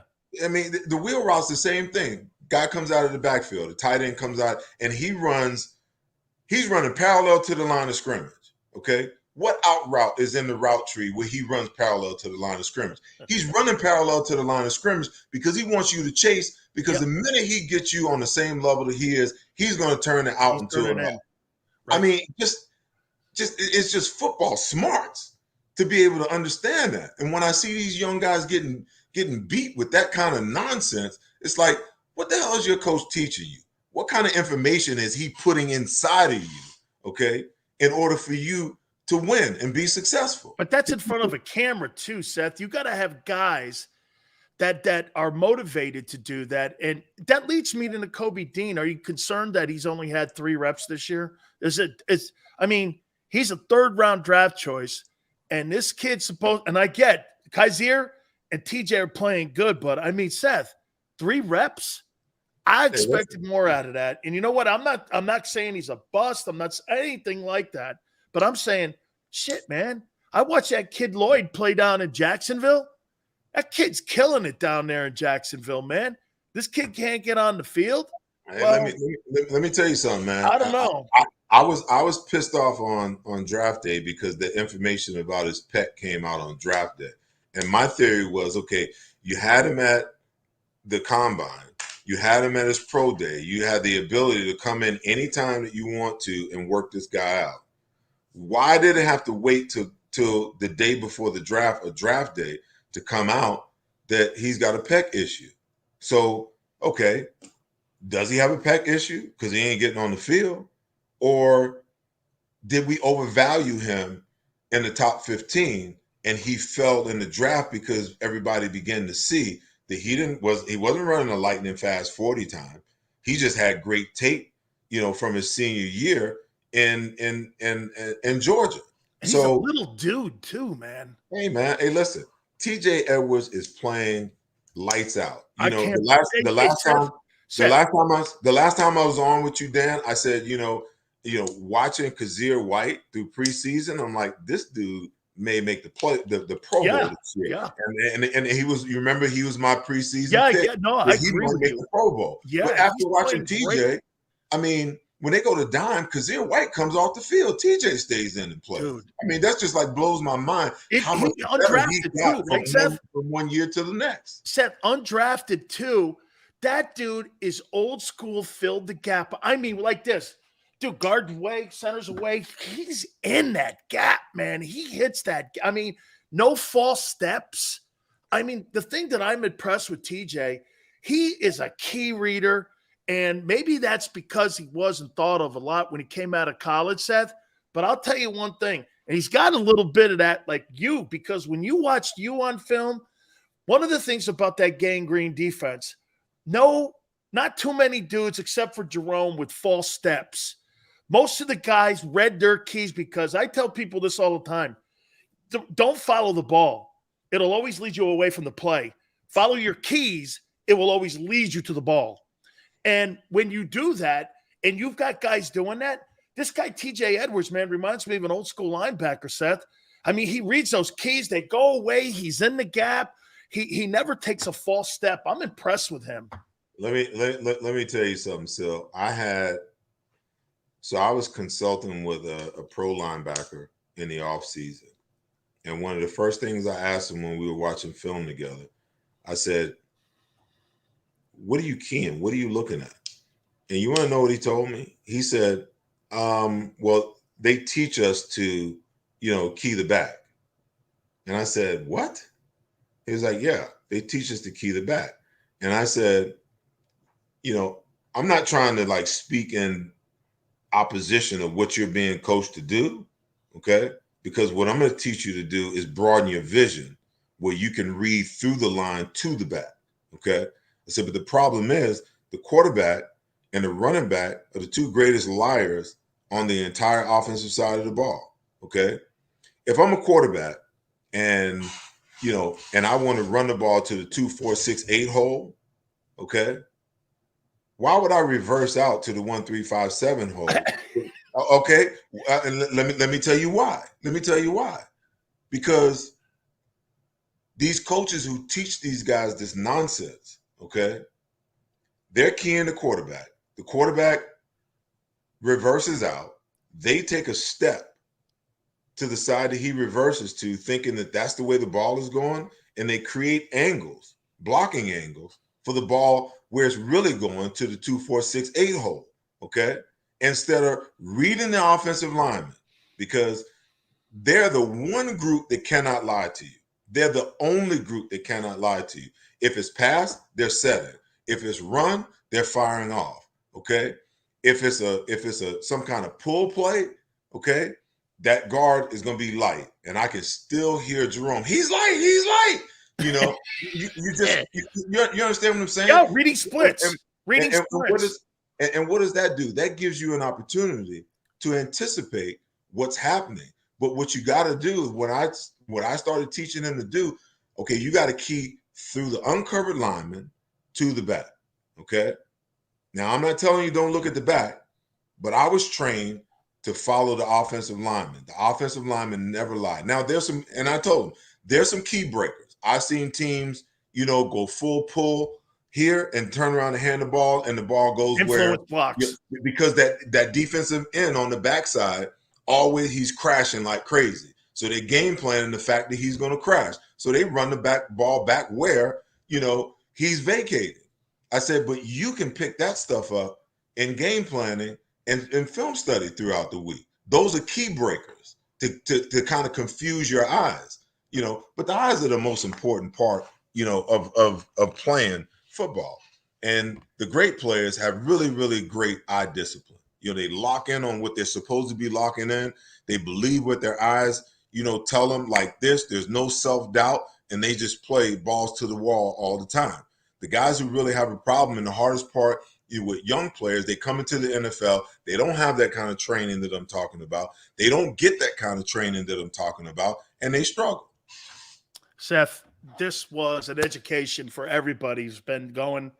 Incredible football talk here, man. And look, that post-game show is spectacular. You are spectacular. You are spectacular to me, too. And I want to thank you because, again, it's an education, too, because seeing the game through your eyes, I try to tell people this all the time. It's one thing to watch a game, but it's another thing to watch a guy like you and Singletary. And you know, Buddy has given you the knowledge of the game, and you can see how you see the football game. You see it through what's in front of you, splits, keys, all of this stuff. And it's truly a great lesson each and every single time that you come on here, man. Bro, I love you, man. I mean, it's an honor to have you on here, too, and it's an honor to have you as my friend. Thank you so much, Seth.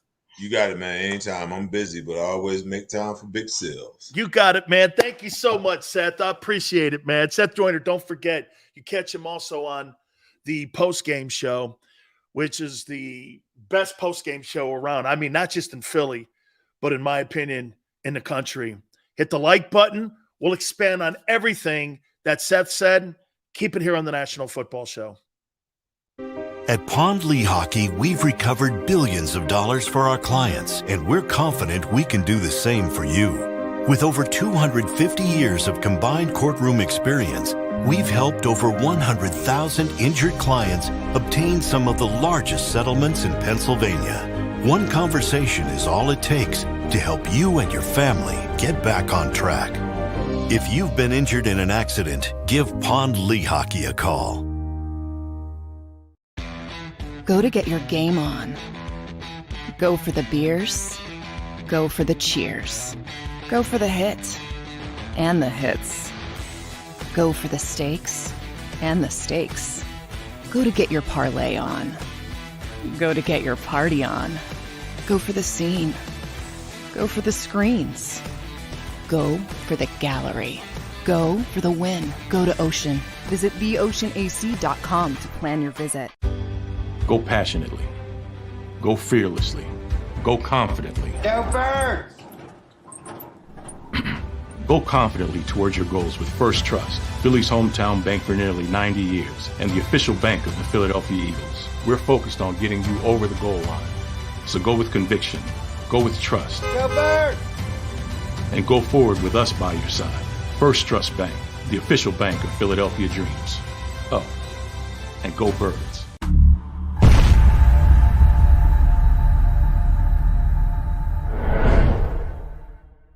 Welcome to Pond Lehocky. We've helped over 100,000 injured and disabled workers obtain benefits, as well as some of the biggest settlements in the state.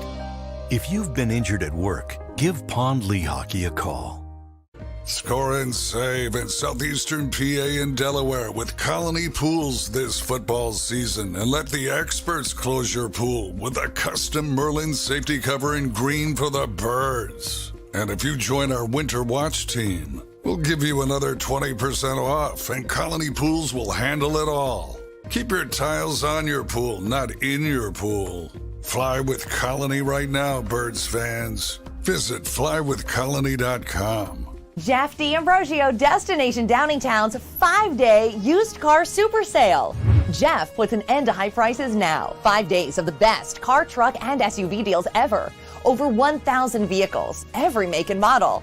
Stop overpaying. See Jeff today and get a quality car, truck, or SUV now. The 5-day used car super sale. Experience how easy it is to deal at Jeff's. Nobody treats you better. Nobody gives you more. Jeff D'Ambrosio, Destination Downingtown. GoJeffAuto.com.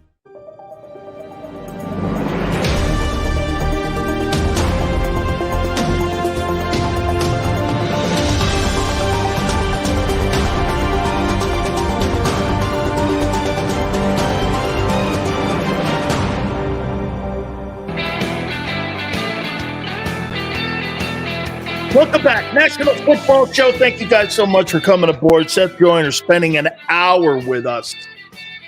How you doing? Thank you so much, Seth. I mean, we have such great conversations. You know, he always asks me questions about, did Jerome act like this with you? Did Jerome act like that with, you know, did he do this? Did he do that? I said, man, he did that shit 5 years before he even got to Philadelphia, man. That's how he was. And he loved Jerome Brown.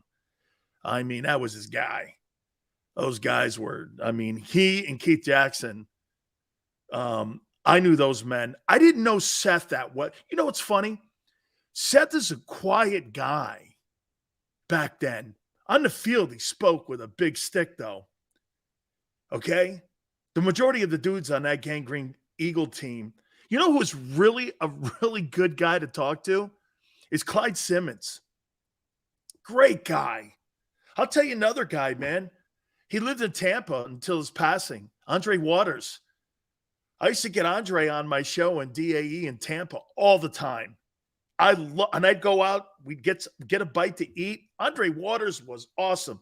Only thing you don't do with Andre, don't disrespect him, though. He might not, you know, if he doesn't know you and you start disrespecting, it might get a little ugly on you, but he's really a good guy. Wes Hopkins, too.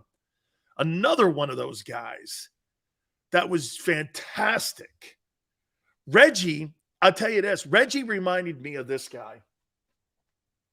Reggie White and Leroy Selman are the nicest men I've ever seen play pro football and do the destruction that they did. There were just destruction everywhere. I say that he's the greatest, and so does Mean Joe Green, and so does Belichick. Leroy Selman's the greatest 34 end of all time. Reggie's the greatest D lineman of all time.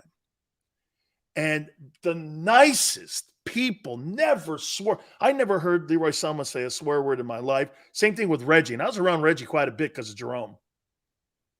Absolutely just spectacular people, man. Okay? GT. Yeah, you remember Seth telling Howard Eskin to shut the hell up? Oh, I'm going to tell you this. Was this after he was playing? Because, man, I'm telling you, I mean, He wasn't Keith Jackson and Keith Byers. Those guys were like the big vocal guys on those Eagle teams, man. Yeah. Bruce Smith's a good dude, too. Bruce Smith's a good man. Neil Smith with the Kansas City Chiefs was a good guy. Nick, thank you so much, man. I no longer see a loss on the schedule. Scott, I got the Cardinals winning. What do I have? I got the Cardinals winning. What did I pick? I think I said 27-21. I got the Cardinals winning this game on Sunday. And bring on Clyde. Clyde's coaching somewhere. I got to figure out where that is. Eagles all day. What? GT, I got an upset here. I think those injuries are going to play a factor. You're high. I wish. Not 42-20. No. I got 27-21. Cardinals. I think it's an upset. I do. God, that was a great conversation talking with and by the way, hey, how come when Seth Joyner says that he really loves what Jalen Hurts is doing right now, but to sit there and say as he earned a $46 million contract, he's not there either yet. He hasn't earned that money yet. He hasn't earned that distinction. He's beaten nobody. There is nothing on the Jalen Hurts resume as of today, and I agree with Seth, that makes me go like this.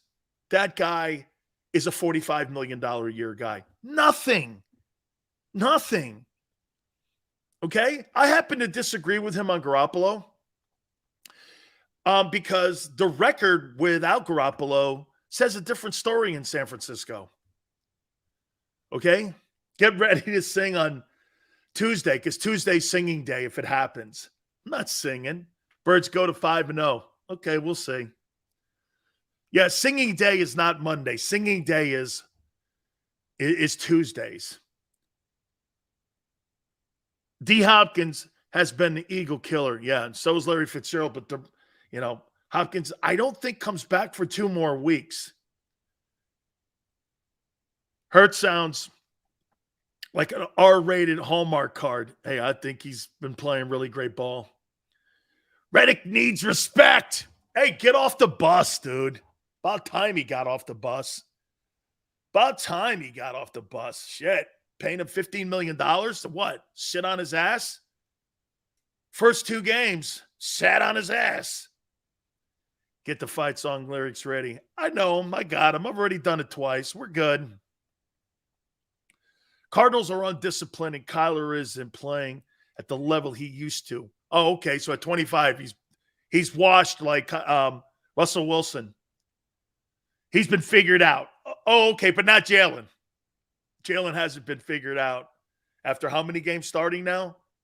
What is it? 15 plus 4. He's 20 games. Or, Jalen has started 25. How many games has Jalen started now? Last year was 15. This year's 4, so there's 9. Started 5 games?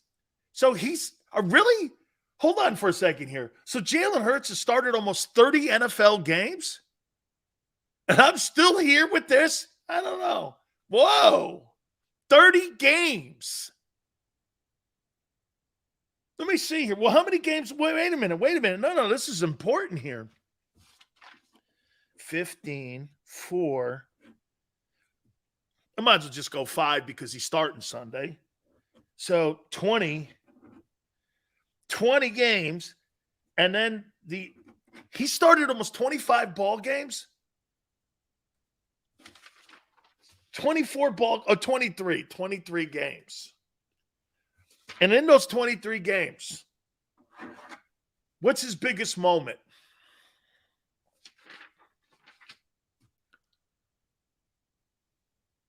I don't have much time. So if you could tell me, okay. Hey, Sills, we beat Arizona and Dallas. Will you sing the fight song with pom-poms?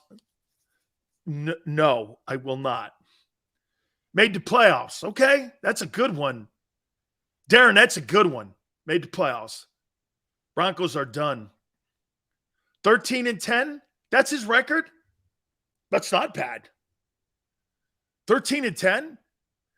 It's not quite Jimmy G, but that's not bad. Hey, guess what the rumor is? Garoppolo to the Giants trading deadline. Yeah? The Giants want to make the deal. The 49ers are like, I don't know. It's not happening. Trey Lance is out. We're not doing any of that. 49ers have a shot to go to the Super Bowl. The Giant fans are thinking that the Niners would trade Garoppolo now. Dude, you had that boat. Same thing with Carolina. They're playing Carolina this weekend. Instead of making the trade for Garoppolo, they made a trade for Baker Mayfield, and he's shitting the bed out loud down in Carolina. The Giants are scrambling now for a quarterback because Dimes Jones had 70 yards last week.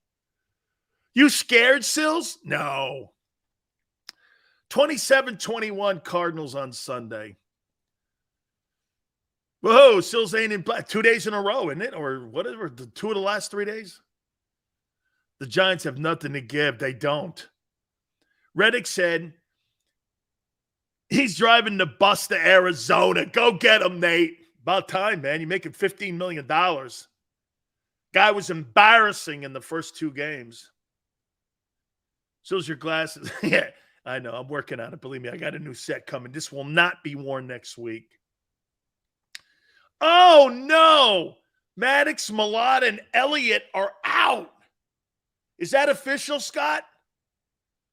Everyone on my Twitter page said that I was full of shit that Malott was playing. I said, he ain't playing. That guy is not playing. They want him for Micah. Micah Parsons. By the way, top of the hour, I'll give you my predictions on week 5 of the NFL, some college football games as well. A lot of stuff going on, man. This is going to be a great weekend. Is that official on Malott being ruled out? How much is Russell making? $297 million. Okay? I'm okay with Malott sitting out. Me too. Actually, Jess, me too. Get him in that Dallas game. Get him as healthy as you can for the Cowboys. Okay? Get him in the Cowboy game. You want him in the Cowboy game.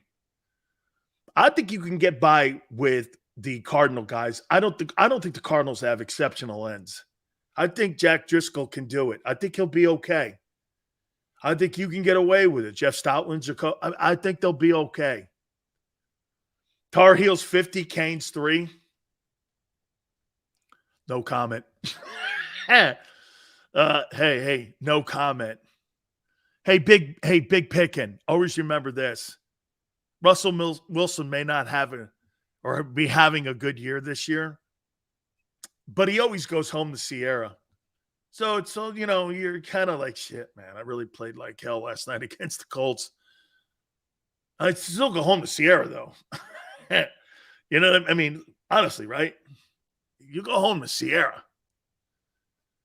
No, I do not think Jack Driscoll's a bum. I do not think that. I think he's going to do well. I think he'll do okay out there. Losing is not okay. I never said that. I said not having him on the field is okay. Sills, what happened to Russ? Dude, I think different system. Hey, doesn't it show you this? What Brady and Stafford did? Russell Wilson thought he was going to do it too in Denver. Tell me you don't think this. Russell Wilson went like this. Well, if Brady and Stafford can do it, I can do it. Go from one team to another. You see some pretty good personnel in Denver, and you think you could just plug yourself right in and win? A little harder now, right? Well, who would have thought that? Stafford succeeded. He won a Super Bowl. Brady won a Super Bowl. And Russell Wilson looks like that doesn't look like Russell Wilson. That looks like Zach Wilson. I mean, right? Hey, what Brady and Stafford did, a little bit harder now. Okay? Even Phillip Rivers in Indianapolis won 11 games. Russell Wilson can't figure it out. You know why? He's got a first-year baby diaper coach, Nathaniel Hackett. Hey, I don't want my coach named Nathaniel. I feel like I need to go talk to Ben Franklin. Hey, Nathaniel, what are we running today? I don't know. Okay? I don't know. Hey, Nathaniel. Hey, I'll tell you that ain't Paul Hackett. Hey, his last name may be Hackett, but the first name ain't Paul Hackett because Paul Hackett was a good coordinator. Actually, Zach Wilson did look good last week. Team is completely different. Hey, the Seahawks look better with Geno. Oh, hey, that coach might not make it. He might not make it to Thanksgiving, Paul Hackett. Hey, by the way, real quick, November 1 is the trading deadline. You think Howie makes a move before November 1st? You think he makes a move? Some type of move. Xander goes 100% chance. What would be the area of the football? By the way, you want to hear something? Carolina's floating the name Christian McCaffrey out there. Would you be interested? Here's another name that's being floated out. That defensive tackle in New Orleans. Okay, the Pro Bowler escapes me now. How about Robert Quinn in Chicago? They're talking about floating that dude out there. He had 18 sacks last year. Would you go after Robert Quinn for a one-year deal, rental? Cam Jordan's name is being floated around that the Saints may want to move him. Oh, Michael Thomas's name from the Saints is being floated around as potential moving on. Michael Thomas? Hey. Okay. Brian Burns. I ain't moving him. No Thomas, no Michael Thomas. Something wrong with him. Would you bring in Robert Quinn? What would you give up for Robert Quinn? Would you give up Fletcher? Yeah. What would you give up? Robert Quinn can rush the passer, dog. I think he's got over 120 sacks in his career. I don't think you need Michael Thomas either.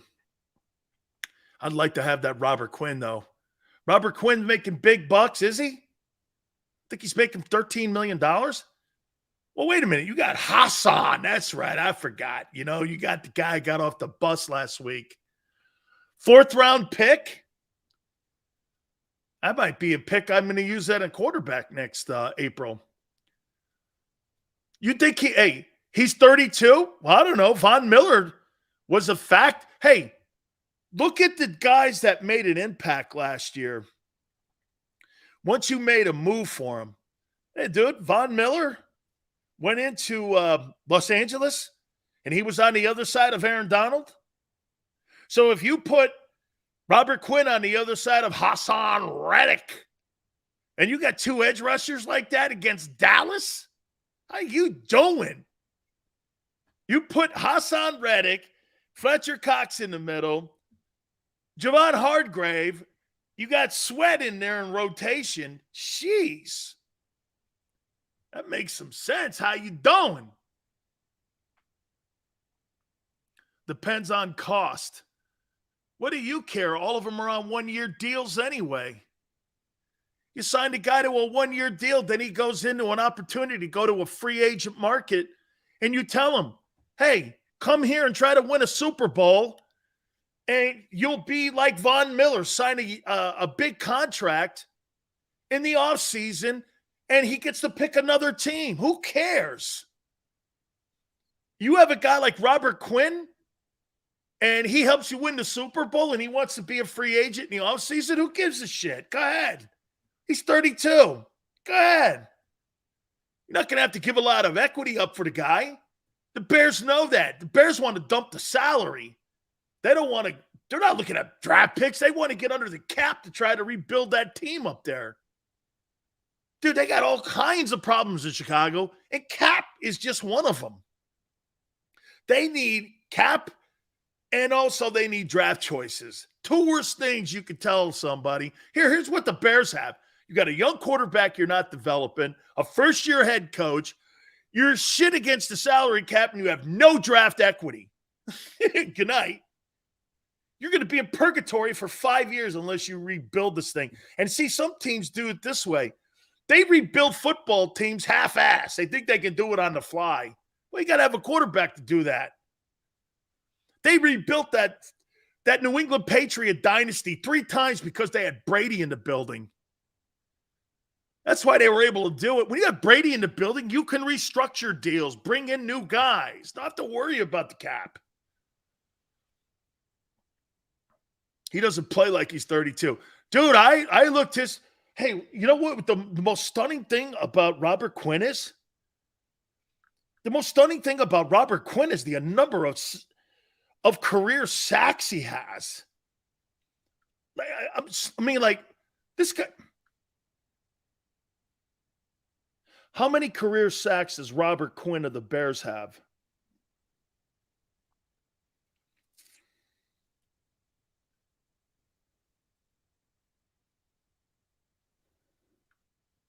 Somebody look that up for me. How many career sacks does Robert Quinn have? He's got 102 sacks in his career.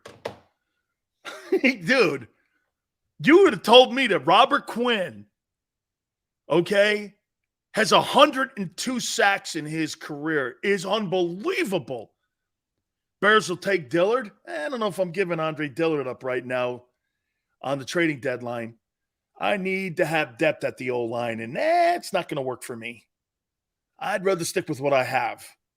I'm not going to take and rob Peter to pay Paul, especially in an equity position like an O-line guy. I'm not giving up Andre Dillard for a 6-month rental. No way, shape, or form. Okay? No way, shape, or form. 102 sacks. That's insane. Bears will take Dillard. It's a good thought picking, but no way. No way am I giving that up. Zach Ertz, I can't wait to see what he does against the Eagles. I can't wait to see how he performs against them. Really, I can't wait to see that.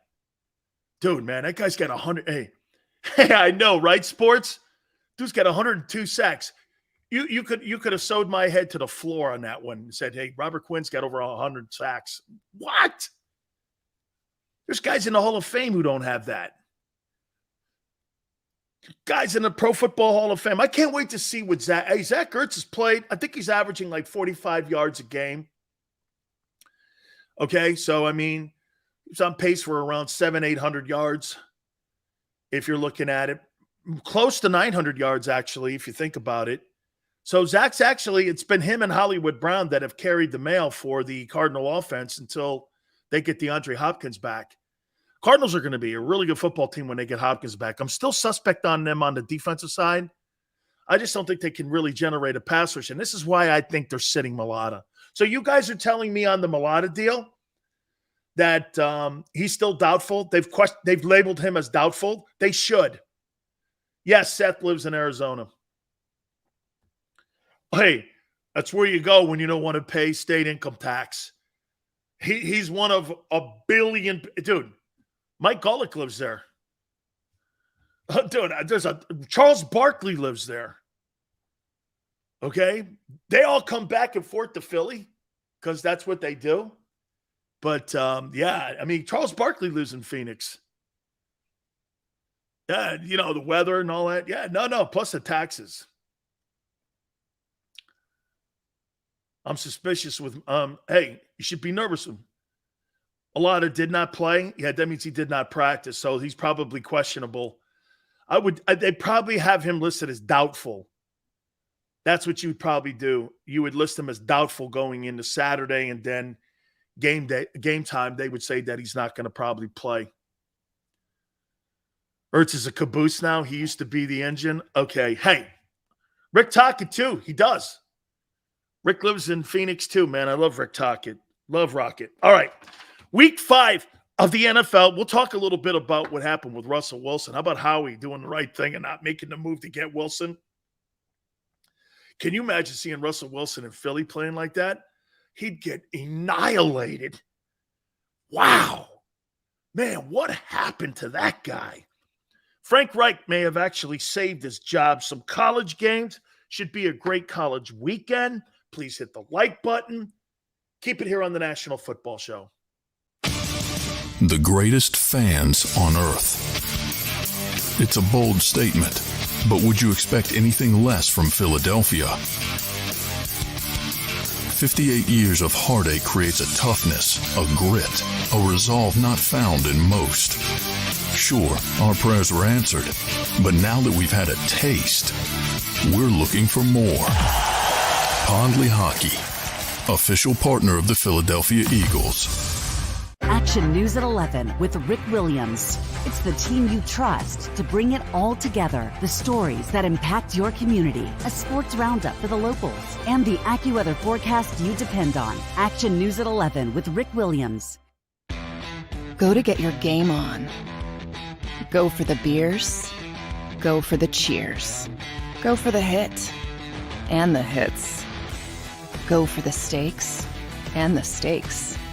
Go to get your parlay on. Go to get your party on. Go for the scene. Go for the screens. Go for the gallery. Go for the win. Go to Ocean. Visit theoceanac.com to plan your visit. Since 1977 at Rafferty Subaru, we have always been about our customers and the community. Early on, a safe and durable option, we've evolved to become the best overall brand according to Kelley Blue Book. Over the last 14 years, we've donated thousands of dollars through the Subaru Share the Love event and found homes for hundreds of pets. The Rafferty family is proud of our 45 years in business. This month, celebrate our anniversary with special financing on select models. Visit us and see why.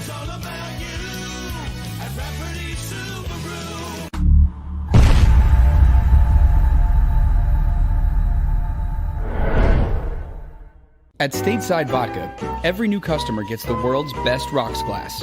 Free.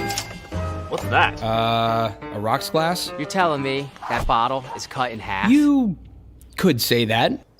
Holy shit. And you're telling me I can get one of these glasses for free? That's right. One free rocks glass per customer with each first-time purchase of Stateside Vodka. So good, it just disappears.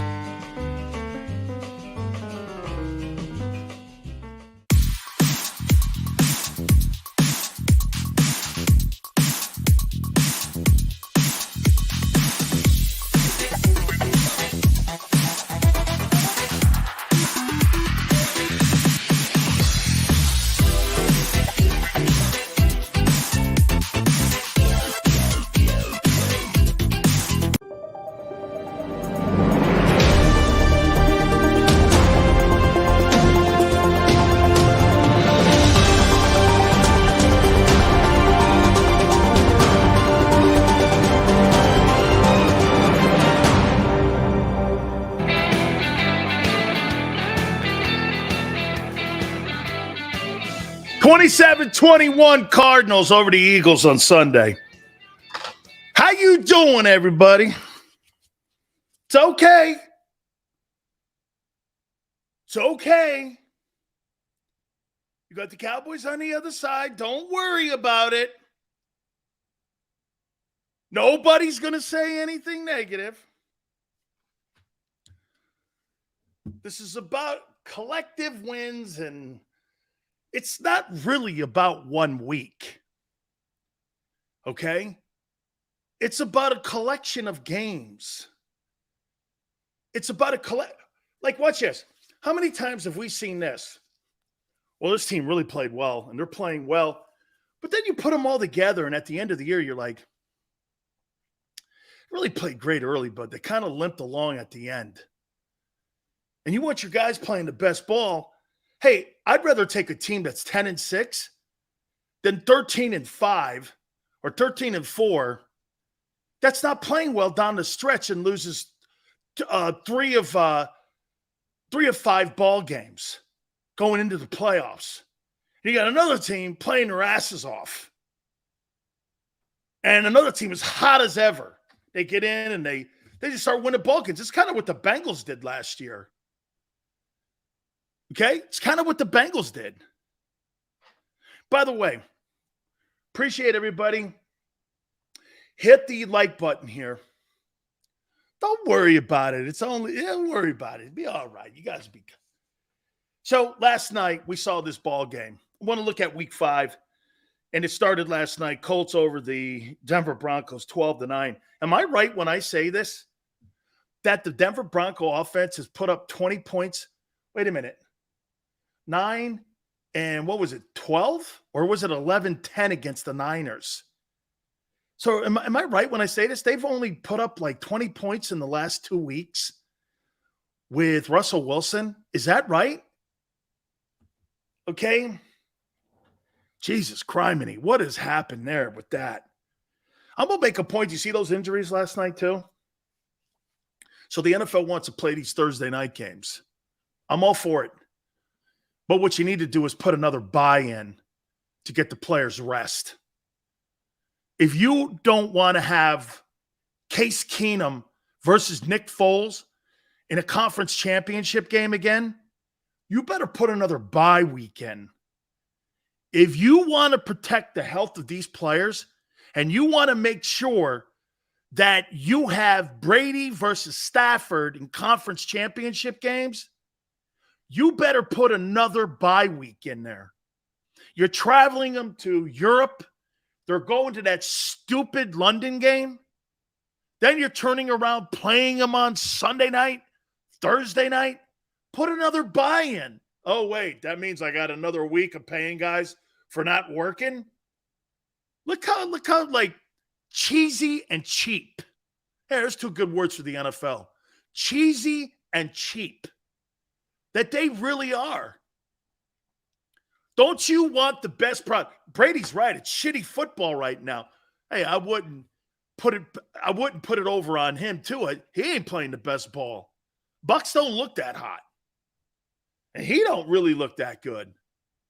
I didn't think he looked that bad against Mahomes, but it's not being consistent. I don't know. It just doesn't. I don't know. We'll see, because it's Brady. I'm not going to go there. Just like with Wilson, I'm not surrendering on Wilson either yet. That's not what I'm doing. This guy's too good. He's not, I don't think, going to fall off the cliff like everybody else thinks he's going to fall off. I think he's going to figure it out, okay? I do. I think he's a good football player. But, dude, you want to prevent injuries and you want to help these players out, put another bye weekend. Nobody brings that up. Put another freaking bye in. Give them more rest. There's nothing wrong. Watch this. And it extends the season. It makes the season longer for its fans. Come on, man.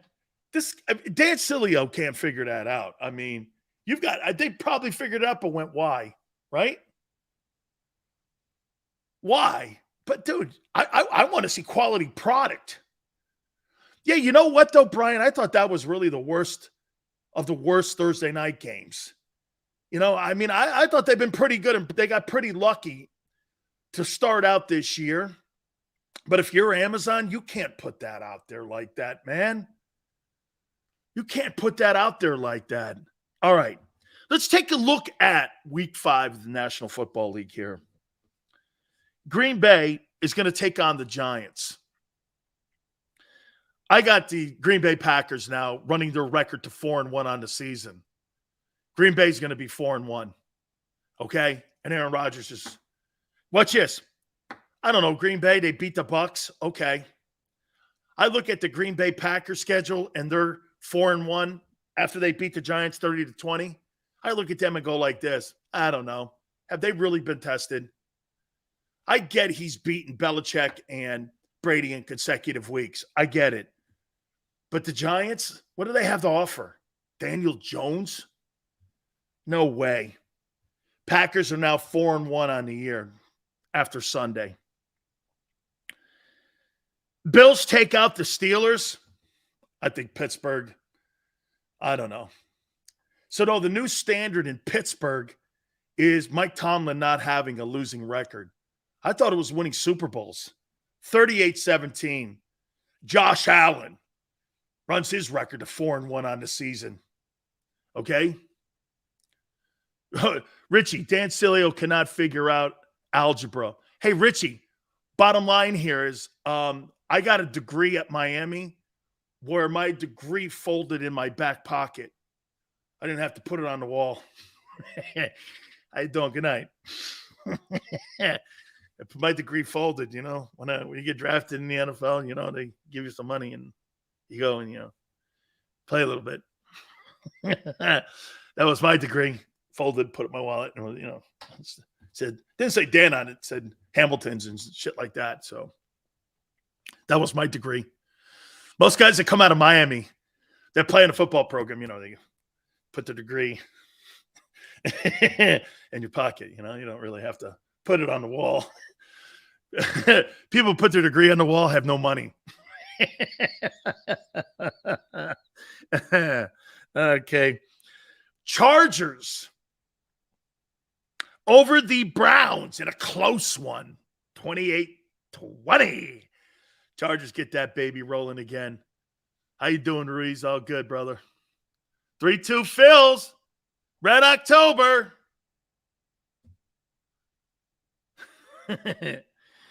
Yeah, baseball. Wake me up in October, will you? Wake me up at the end of October. And, you know, when we're talking about the World Series and we're around that time, is that fair? Okay, wake me up like the late part of October. A couple more weeks. Just wake me up.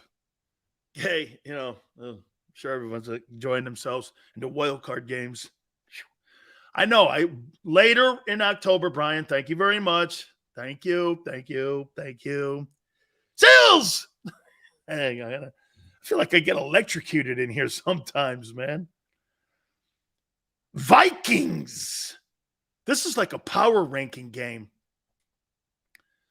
This is like a power ranking game for the Eagles. They beat the Bears 38-10 to run their record to 4-1. And the most accomplished team that the Eagles have beaten will be this Viking team.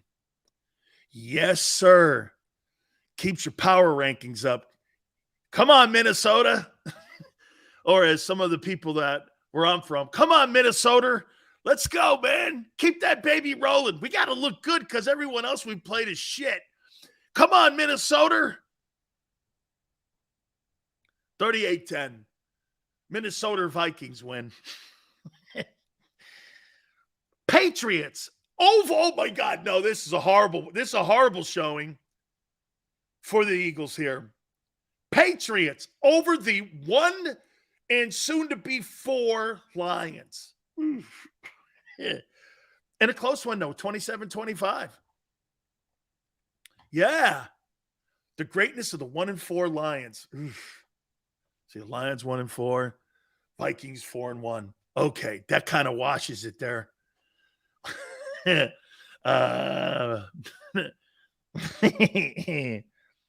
Saints. This sucks. I hate to do this to you. Saints beat the Seahawks 20-18. And everybody in Philly's like, shit. Because right now, going into this weekend, you're in a 3-hole. How you doing? For next April's draft. Hey, can you imagine this? Honestly, all kidding aside, can you imagine if the Eagles end up with the number 1 overall pick and they win the Super Bowl? Holy cow. Dude, Philadelphia will be the center of the earth in football. Can you imagine if Philly and the Saints completely unravel and Dennis Allen, who I think stinks as a head coach anyway, this thing just goes really awful. And that record goes total shit. And they get the first pick in the draft. I mean, that turns out to be the Eagles' first pick. Eagles win the NFC Championship. Oh, yeah, by the way, They also get the first pick in the draft in April. Oh, my God. Hey, man, that'd be interesting. Who would they take? C.J. Stroud, Will Anderson, or would you stick with Jalen? I don't want C.J. Stroud. Really? What if that guy goes on and he turns out to be Patrick Mahomes? Jalen Hurts is never going to be Patrick Mahomes. Dude, that guy will be lucky to be Lamar Jackson. What would you do? What would you do? Would you stick with Jalen? Would you take Will Anderson? Or would you take the kid from Kentucky or C.J. Stroud? What would you do? Or would you trade the pick and trade down and get multiple first-rounders? What do you think Howie would do with that? 100% Will Anderson? Really? Why? Right? How about this? You make a deal with the second or third team or second team that's in the draft order, and you go like this. You want the first pick? Yeah. Okay, here's the first pick. We'll move down. You give us another first rounder. You can move up and get Will Levis from Kentucky or C.J. Stroud. And in the 2-hole, you take Will Anderson. Not only do you get him at a cheaper deal because he's not the first overall pick, but he's not a quarterback, and you get him in the second pick. So you save money, and you get your guy, and you get a draft pick. Yeah. Yeah, so you call up whoever, like the Jets or whoever shits the bed, the second worst, to the Saints, and you trade down. Get another first-rounder for the next draft, and you get your guy, and you get him at a lesser price because he's not the top overall pick. How you doing, right? That's if you pass on bringing a quarterback in. If you get – because right now you're third. Right now you're number 3, so it's not a preposterous conversation here. If Saints lose and they keep losing, you can have the first pick in the draft. Holy shit. First pick in the draft. Oh. Hey, guys. Okay? For anyone who missed the Seth Joyner and Dan 1-hour master class in football, for sure, it premieres at 6 p.m. following the show. Yeah, we just talk ball for, isn't it true, Xander? Every time Seth and I, we get on, even with Barrett too. I love talking ball with Barrett. I just get into this zone with these guys because these guys see the game like I do. We just see the game the same way. We look at keys. We look at splits. I don't really watch the ball I don't really watch the ball. I watch players and what they're doing, what kind of angles, what kind of tackling, what they're doing on T-stunts and such, how corners are playing. I'm really weird in how I look at football. I don't really look at it and enjoy. I enjoy it because I look at it and I see, like I said, yesterday, Hollis too, absolutely, GT. Hollis too. I was talking, and when I was on Twitter on Sunday, I kept saying this. Yeah, man, AJ Brown, he may not have elite numbers, but that dude is a complete mismatch. I have yet to see a defense on any team. Would you guys agree with this? I'll continue this. Hey, would you guys agree? I haven't seen a team slow him down yet. I'm talking AJ Brown. I have not seen anybody defend him. Like if I had to put him right now, would he be an all-pro wide receiver in the AFC and in the NFC? Yeah. I think he'd be a starting wide receiver, right? On the all-pro team, maybe. Who's more of a mismatch than him? Man, when you watch him play, carries guys, it's 2 or 3 dudes on him, still breaks free. Guy's a baller, man. Hey, I'll tell you what. When they were talking about bringing him in, and they did, I looked at the numbers, and you look Derrick Henry, it's more of a Derrick Henry team than an A.J. Brown. But, boy, I'll tell you, man, when you watch him play, he's as advertised. That guy, he is a tough cover. There's no way a 5'8" DB's covering that dude. Man, you better have some meat on your bones or he's going to run your ass over. He's a good foot. Strong hands, JAKIB. Amen. Dude, that guy can play. Hey, 215 says, tried to tell you AJ's top 10 wide receiver. I had him in my top 10. I have him, 215. I put my list of wide receivers out. I've got it on JAKIB Media. I put a list up there, and they put and they've got a video of it. He's in my top 10. I think I have him 7. But yeah, no, he's a complete mismatch. Okay. Complete. Phillies up 6-2. Awesome. I still think the Phillies don't have enough starting pitching, but we'll keep that to ourselves. Miami. By the way, I'm not sure the Yankees do either. Miami beats the Jets. Astros and Dodgers. Miami beats the Jets 26-20. Hey, Miami wins with Teddy Bridgewater. But hey, hang on. Jalen Waddle's banged up, and I'm not sure Hill's playing. That could be a factor in that game. That could be a sneaky Jets win. That could be a sneaky Jets win. Cardinals are small in the backfield. Yeah, to kick Connor, man. You know what, JAKIB? I think Connor's a good player. I don't know if he's a great player.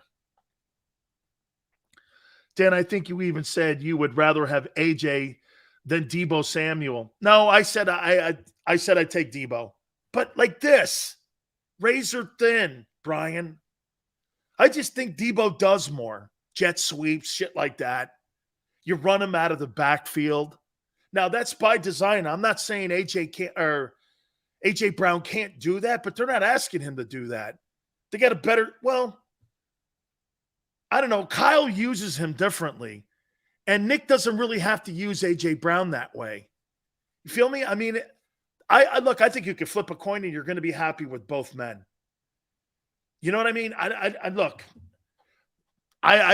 just think Deebo Samuel, I think he's great. Sills, do you know you picked Commanders over the Eagles? I did. I thought I picked them to blow out the Commanders. I thought I picked them to blow out I didn't pick them. I didn't have no. No, I thought the Vikings would take care of them. No, I picked the Vikings. The only game I've picked against the Eagles until today has been Minnesota. Not true. Bucks over the Falcons, 38-10. Did you hear that famous neurologist told Tua to retire to protect himself? Darren, tell me who it was, and I'll tell you how famous he is. Okay? Okay? Tell me. I never said I didn't pick. GT, come on here. Bucks over the Falcons. 38-10. I got the Commanders, going down to the Titans. Ruiz. I had them 2-4 at the break. No, I got to be fair. Okay. Bucks beat the Falcons. Titans beat the Commanders 29-21. Here's a power game for the Eagles. Jags over the Texans. Texans are unwatchable. Jags and Texans. 30-19. And the Jaguars. Duval. Get to 3-2 on the season. 49ers and the greatness of Jimmy Garoppolo.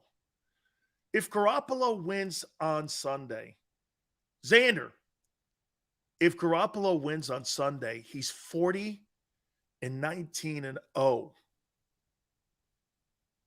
18, 40. He'll be 40 and 17-0 as a starting quarterback in the NFL. He'd have won 40 of 57 ball games. He sucks. He's terrible. And here's everyone to talk about with Aaron Rodgers. 13-3. It's 26-6. Last year they were 13-4. That's 39-10. This year they're 3-1 going into this week. That's 42-11. So in 53 ball games, Aaron Rodgers has won 42. He's done, right? Guy's won 42 of 53 games and he sucks. Oh, and he's got 2 consecutive MVPs. This because he didn't get vaccinated. Really?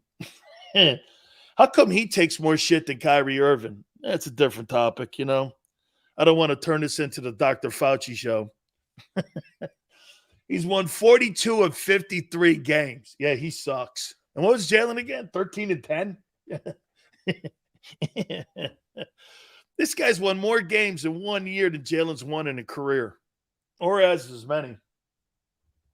Last year, year before that. Ugh. 42-11. Damn. That's incredible. Bounced from the NFC title games consecutive times. I know. Hey, Marcos, who's your favorite quarterback all time, Marcos? Who's your favorite quarterback? Interesting. Oh, Dr. Amalu told him. Oh. Hey, you guys want to hear from Dr. Amalu? Would that be interesting? The guy they made the movie over? Would you guys want to hear that, or would that be too boring? Would that be too boring? I know, you know. Okay. Hurts or Jimmy. Stats don't mean everything, GT. Wins do. Marcos, who's your favorite quarterback? I'm curious. Concussions bring, we don't want to have that. I'm not having that. You know, I'd sit around going, well, you should really quit the game. You should stop watching the game, man. You know, no. You're a hater.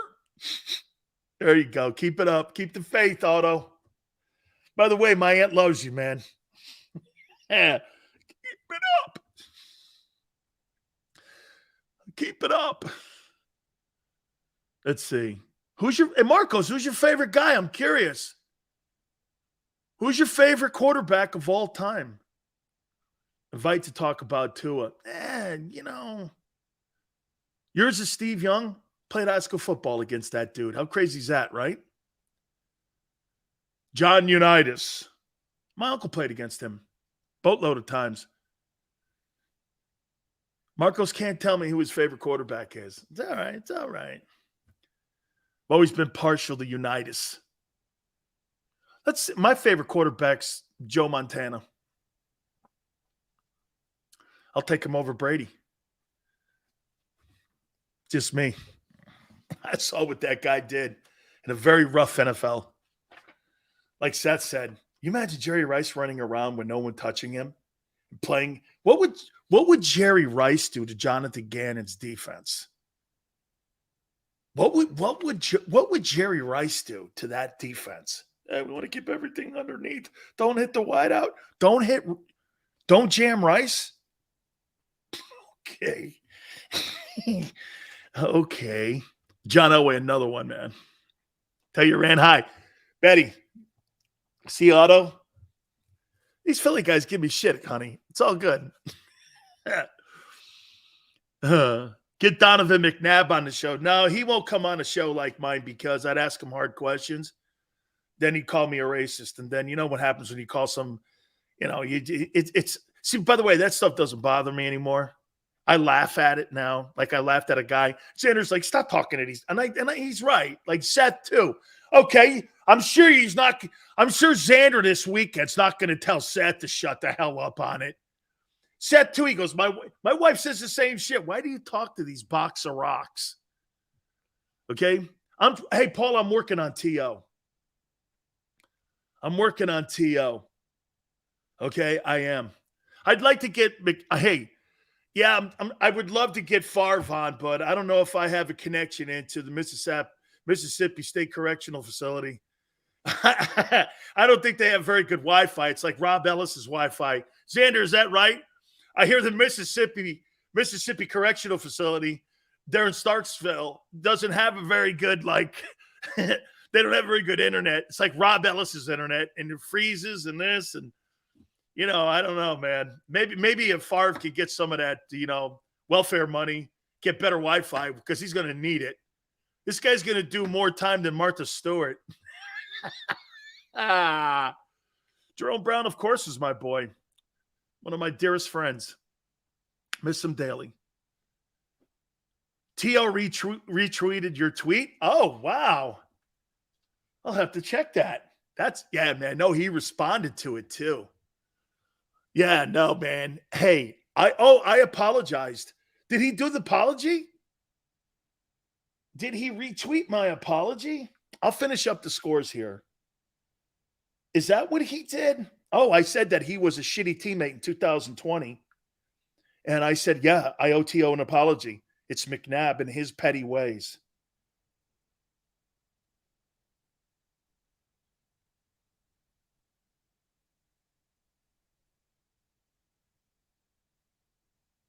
Huh. This T.O. and I have this really weird relationship. I talk shit to him. He talks shit to me. It's really a weird relationship. Don't worry, Mcnabb will say something, because you know why? He's easy. McNabb is easy. He's easy. Crespo, thank you. Thank you very much. Jags. They beat the Texans 30-19. Niners over the Panthers. We're about ready to put Baker Mayfield to sleep, aren't we? Breathe.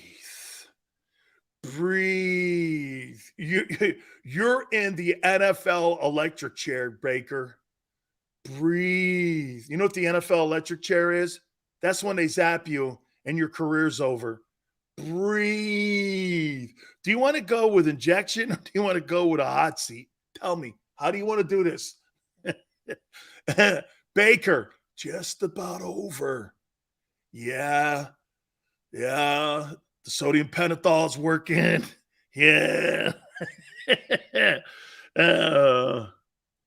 Dude, John Elway's a tough get. I've had him once. He's tough to get on. Okay. Does Jimmy get another contract with the Niners? What if he wins the Super Bowl? You're going to tell him go home? Dude, if Jimmy Garoppolo takes the Niners to the Super Bowl and he wins it, yeah, I said yesterday he wouldn't get a $46.1 million deal. I don't know then. Because then he would go on this iconic run. He'd probably win 50, probably be like 50-17 with a Super Bowl win and 3 NFC championship games and 2 NFC titles. I don't know about you, man. That guy wins the Super Bowl this year. Shit, he'll pick his team. What did Garoppolo do over the last 3 years? Well, he took the 49ers to three NFC title games. He won 2 NFC championships and a Super Bowl. And his record is like 44-19. I don't know. I don't think there's too much you could say. Yeah, but he's got shitty third quarter stats. What? When I hear that, when people say that about Garoppolo, look what he does in the third quarter. Look at his record. And look at the coach's record without him. Why is that always dismissed on Garoppolo? Seals, what if Hurts does that? Does what? Wins a game against a playoff team? It'd be a first.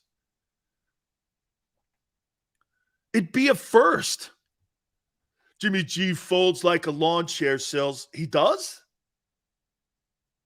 I never said he was Burrow or Herbert, but he's more accomplished than not Burrow. Well, maybe a little bit. Who's the most accomplished NFC quarterback in the postseason in the last 5 years not named Brady?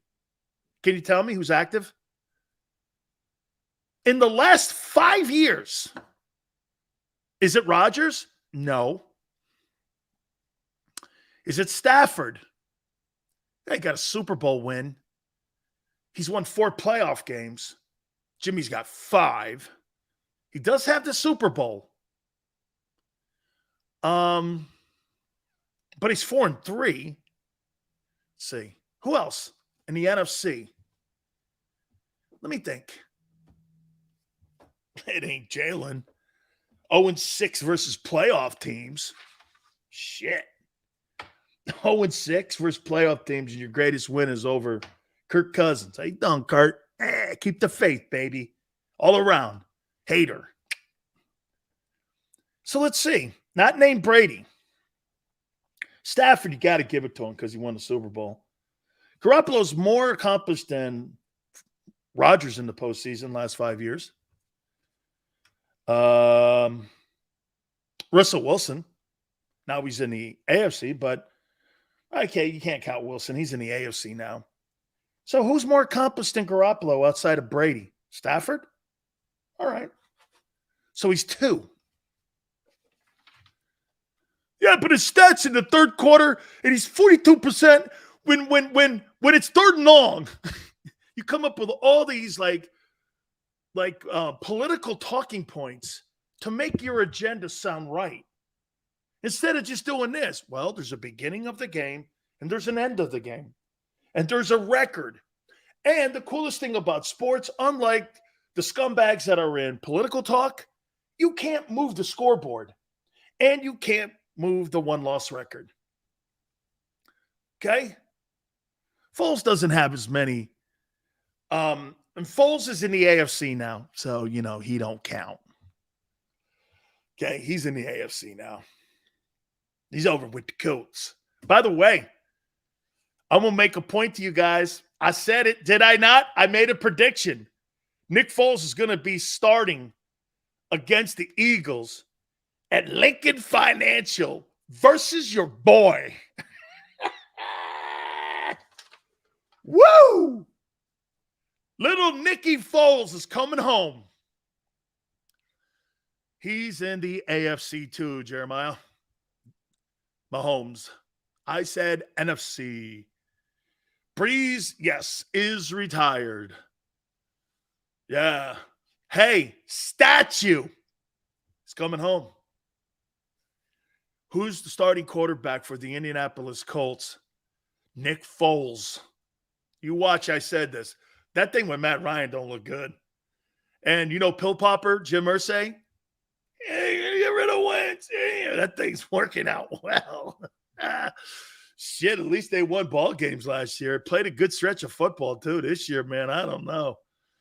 I mean, Frank and Chris Ballard saved their asses last night because Russell Wilson just sucked out loud. Jingle bells, Big Sill smells, Reddick, 2.5 sacks. Finally got off the bus. Watch this. He'll be back in the bus again after this game. Be all right. Don't worry. You think Hassan Reddick is chasing around Kyler Murray? Okay. Oh, darn it. The game is at Lucas Oil? Darn. Darn, man. Matt looked horrible. He did. Big hands, Harrison. Man, that was a good D-line, dude. Ooh, Carl Harrison. He also played with the Browns, too, if I'm not mistaken. Those guys were good football players. Gary Johnson. That's old school stuff right there, brother. Okay? Seal's praying for the Eagles to fail. Why? That means my show is not going to have the success that I would want it to. Come on, sports. You're not thinking like Big Sills. That doesn't help me. The Eagles sucking. There's no hoping that team fails. You kidding me? Just because I say something doesn't mean that I want the team to fail. Crazy? Jalen failing hurts me. Defense failing hurts me. Like my family tells me, hey, Dan, being right is most of the time in sports talk, you're wrong. At the end of the day, you lose jobs and you lose viewers or listeners. You're a hater. There you go, Otto. I love you, man. You keep that baby going every hour. Oh, hey, Marcus, if you notice, how sports talk works. Monday, Tuesday goes like this. Watch.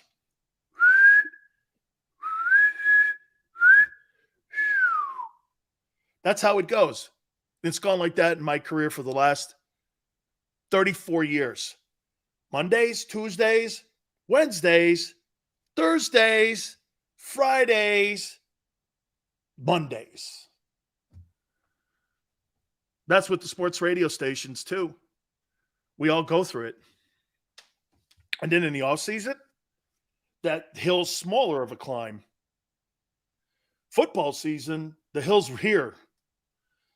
Off season, then you get around the draft and it starts kicking up again. I know all this. Trends. Do I play Madden? I haven't in a bit. Hassan, just checking in. Big Shills, stop slandering. No, little guy, I think you're going to be okay, man. Would love to come on. Dude, I've got to, I have a weight limit. If you're not over 205, man, you can't come on the program. I don't let little dudes on the program, so it's not going to work for me. Yeah, I don't let 5'11", 200-pound guys come on the program. I gotta have. I like Micah Parsons and Chase Young kind of guys. 6'4", 6'3.5", 245 pounds. Big dudes. Reddick wants to come on, have him on. Can't do it, man. You don't get to come on the Big Sill show when you have 1 week. Hey, I'm good. No, you're not really. I'm 6'4", 365. I love that. You have a better chance of coming on the Big Sill show than Hassan Reddick and little guy N'Kobe. Boy, N'Kobe Dean looks smaller than the kicker you guys deactivated today.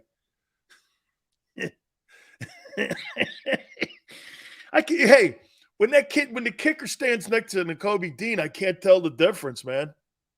I even think the kicker has a bigger helmet. Dan, do you think you can get Deion Sanders on the show? Yeah, probably. A little bit. Yep, I do. How about this one? Bengals-Ravens. Man, the Ravens play a tough schedule. Eagles could never play the Ravens schedule. You'd be in trouble. I got the Bengals. Over. Hey, by the way, Seth Joyner had my same top three. Yeah, same top three teams. I'm a jerk and I'm a hater, but Seth isn't. Reddick's 230. Yeah, with Reddick is 230. Reddick is 230. Yeah, with 2 White Castle burgers in his pocket. Nah, TBD, man. He's no longer coming on the program. No, Ryan. We're in a different place with him right now. We're completely in a different place with him. Yeah, that's not happening. No, TVD doesn't have the, no, it's not working. Yeah, no. 36-25, Bengals and Joey B. Joey B. That's a quarterback right there, man. Okay. Jalen's way better than TVD. Yeah, he is. Yes. He is way better. I'll take him all night long. That kid TVD, he gets worked against UNC this weekend. He'll be lucky to get drafted. That guy, you talk about a guy who was potentially going to be a first-round draft choice. Whew, boy, this guy's on a respirator right now. What happened to your boy? Defensive coordinators caught up with him. That's what happened to him. I'm not going to, I just, I like talking shit on Reddick's 230. Yeah, with like 2 bricks in his pocket. That guy, the guy looks tiny. He's a little guy. Little guy, Reddick. Scared the Eagles are peaking too early. What do you think, Sills? Now, they're killing really shitty teams, but they're doing all the right things. Phillies win. Congratulations. Great. How far do they go? That's not a World Series team. You know, it's just not. You know who the Phillies are? The Phillies are the 2021 Eagles. They're there. They'll learn. They'll get experience. They'll get better. And since Charlie Manuel, I'll say it one more time. The problem with the Phillies has always been has been starters and closers back into your bullpen. The teams Charlie Manuel had, those teams were loaded, and most of the guys were brought up on the farm. The farm system for the Phillies, a couple guys have been brought up. I think you got a great catcher. KC over the Raiders on Monday night, 30-27. That game is always close. Reddick weighs 220, I would say. 220. 220. Reddick is 220, 5'9". Shit, Marcus Epps is – when Marcus Epps stands next to him, I can't tell the difference between both guys. Jesus. Sileo's a troll. I don't troll anybody.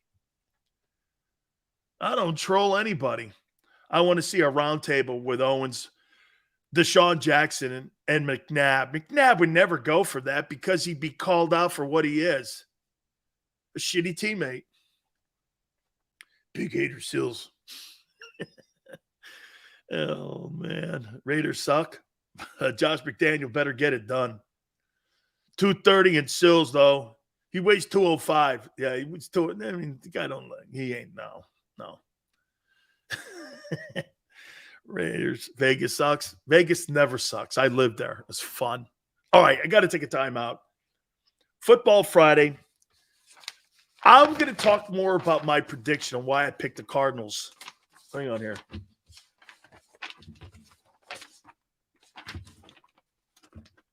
$27-21. We'll do it next. Keep it here on the National Football Show.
The greatest fans on earth. It's a bold statement, but would you expect anything less from Philadelphia? 58 years of heartache creates a toughness, a grit, a resolve not found in most. Sure, our prayers were answered, but now that we've had a taste, we're looking for more. Pondley Hockey, official partner of the Philadelphia Eagles.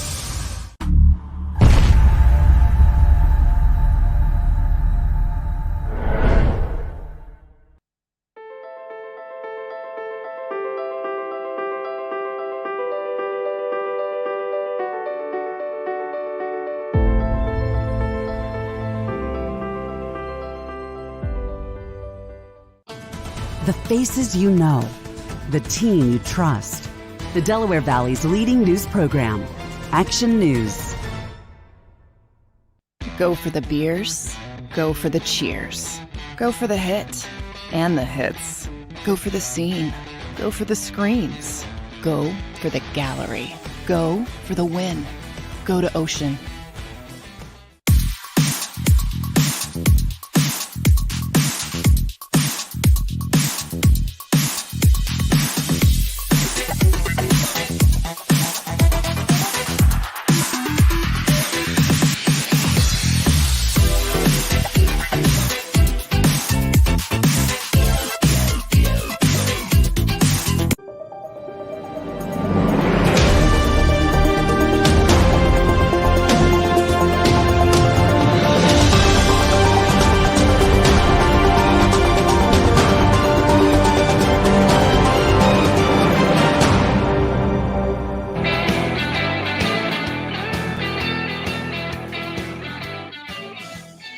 Sills National Football Show. Appreciate it. Thank you very much for coming aboard. Don't forget also our hour-long talk that we had in the first hour of the program with Seth Joyner's going to air at 6 right after the program.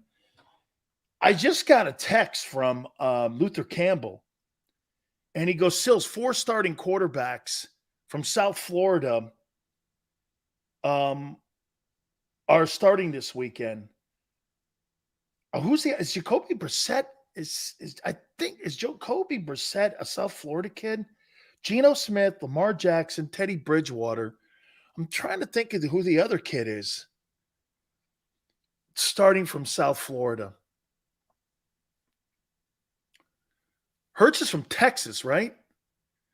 Who's the other? Is it Jacoby Brissett? Okay.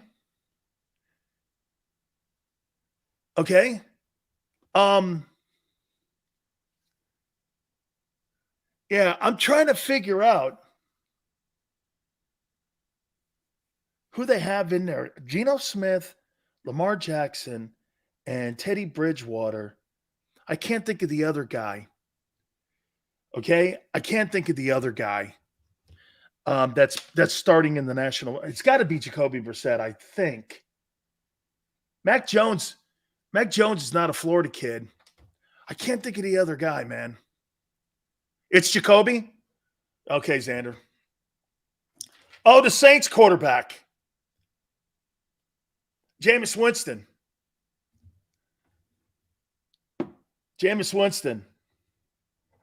Wow. Hey, and get this. You ready? Okay, you ready for this? Oh, okay.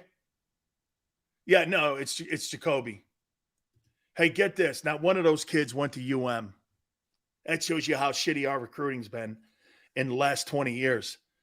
Not one of those kids, okay, went to Miami. All of them left because we thought we knew better and recruiting people outside the state or what have you, and you miss them. Dude, you bring a kid like that in just to bring a kid like that in, okay? You sign guys like that because there's somebody usually in the pipeline down the line. You know what Saban does? Hey, Xander, you like this.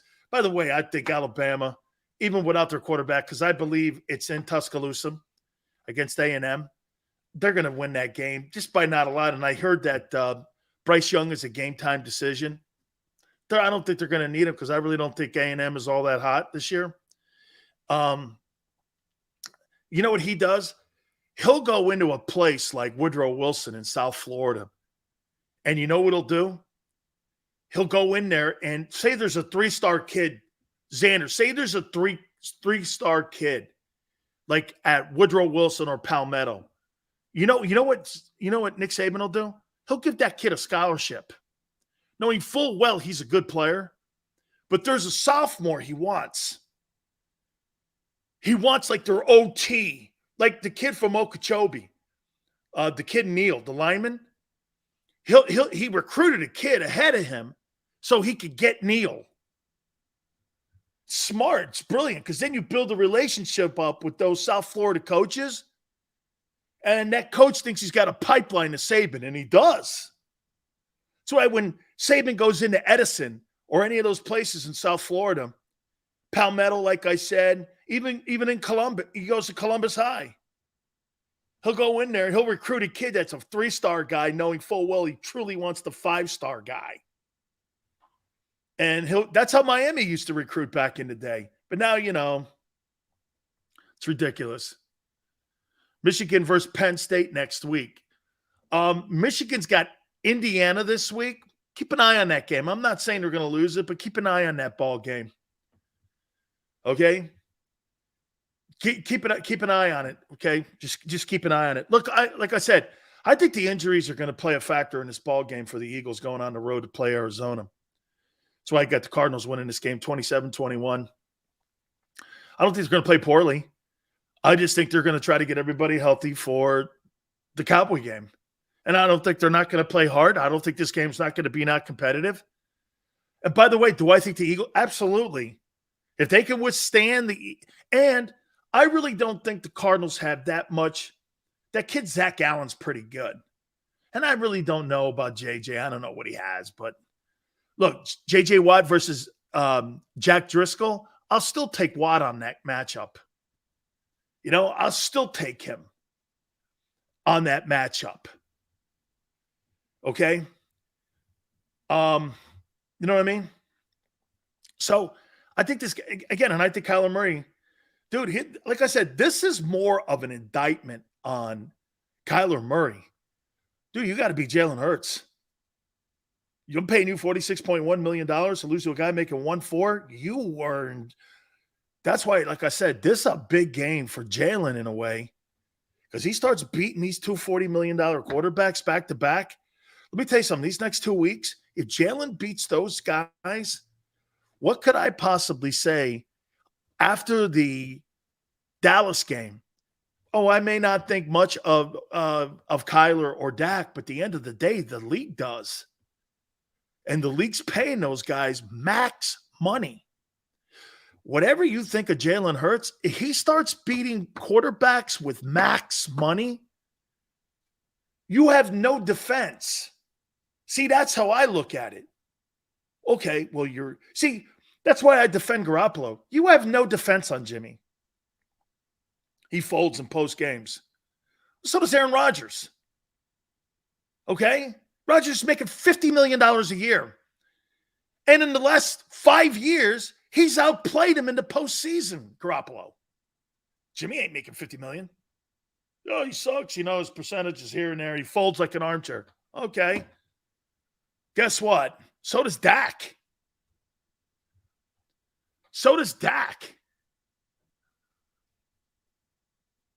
You'll take any, but this is the second game I said that I picked the opponent, real talk. You'll pick anybody. Sounds like you hater Jalen Hurts for MVP. You sound like a pom-pom waver, too. Go, Eagles. Go, Eagles. Go, Eagles. I don't know why I did that. I'm sorry, too, by the way, for some of you who are eating food. Rodgers keeps the Packers relevant. Absolutely. Like I said, he's won 42 of 53 ball games. You think? What's up, Carlos? Appreciate it. Okay, bro. I mean, right? The Batmans are coming. I do like that gimmick. Bet we beat your wet team.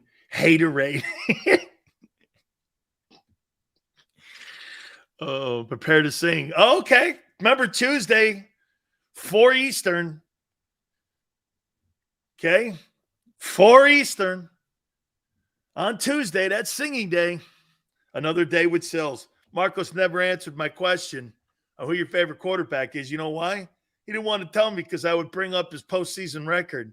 Be interesting to see who it was. Not named Brady.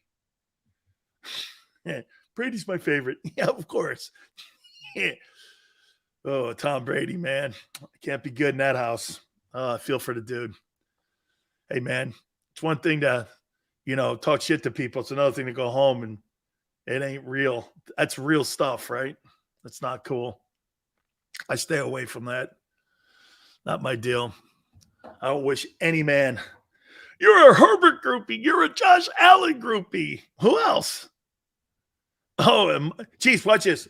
I'm a Josh Allen groupie, a Justin Herbert groupie, a Micah Parsons groupie. Gee, it sounds like I'm a groupie for really good ball players.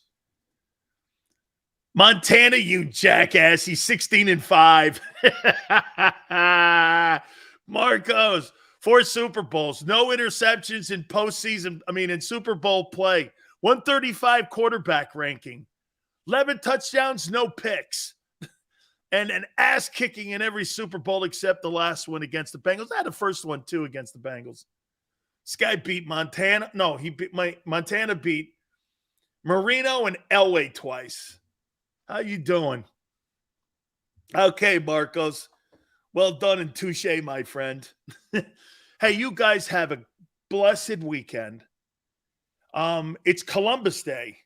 One of my favorite days of the year on Monday. I love it. Columbus Day. We thank you very much, man. You guys are awesome. I cannot wait until we see what happens over the weekend. And you know what? It's going to be a great Monday. God bless you guys. We'll see you on Monday going 3 to 6 Eastern. See you on the flip side.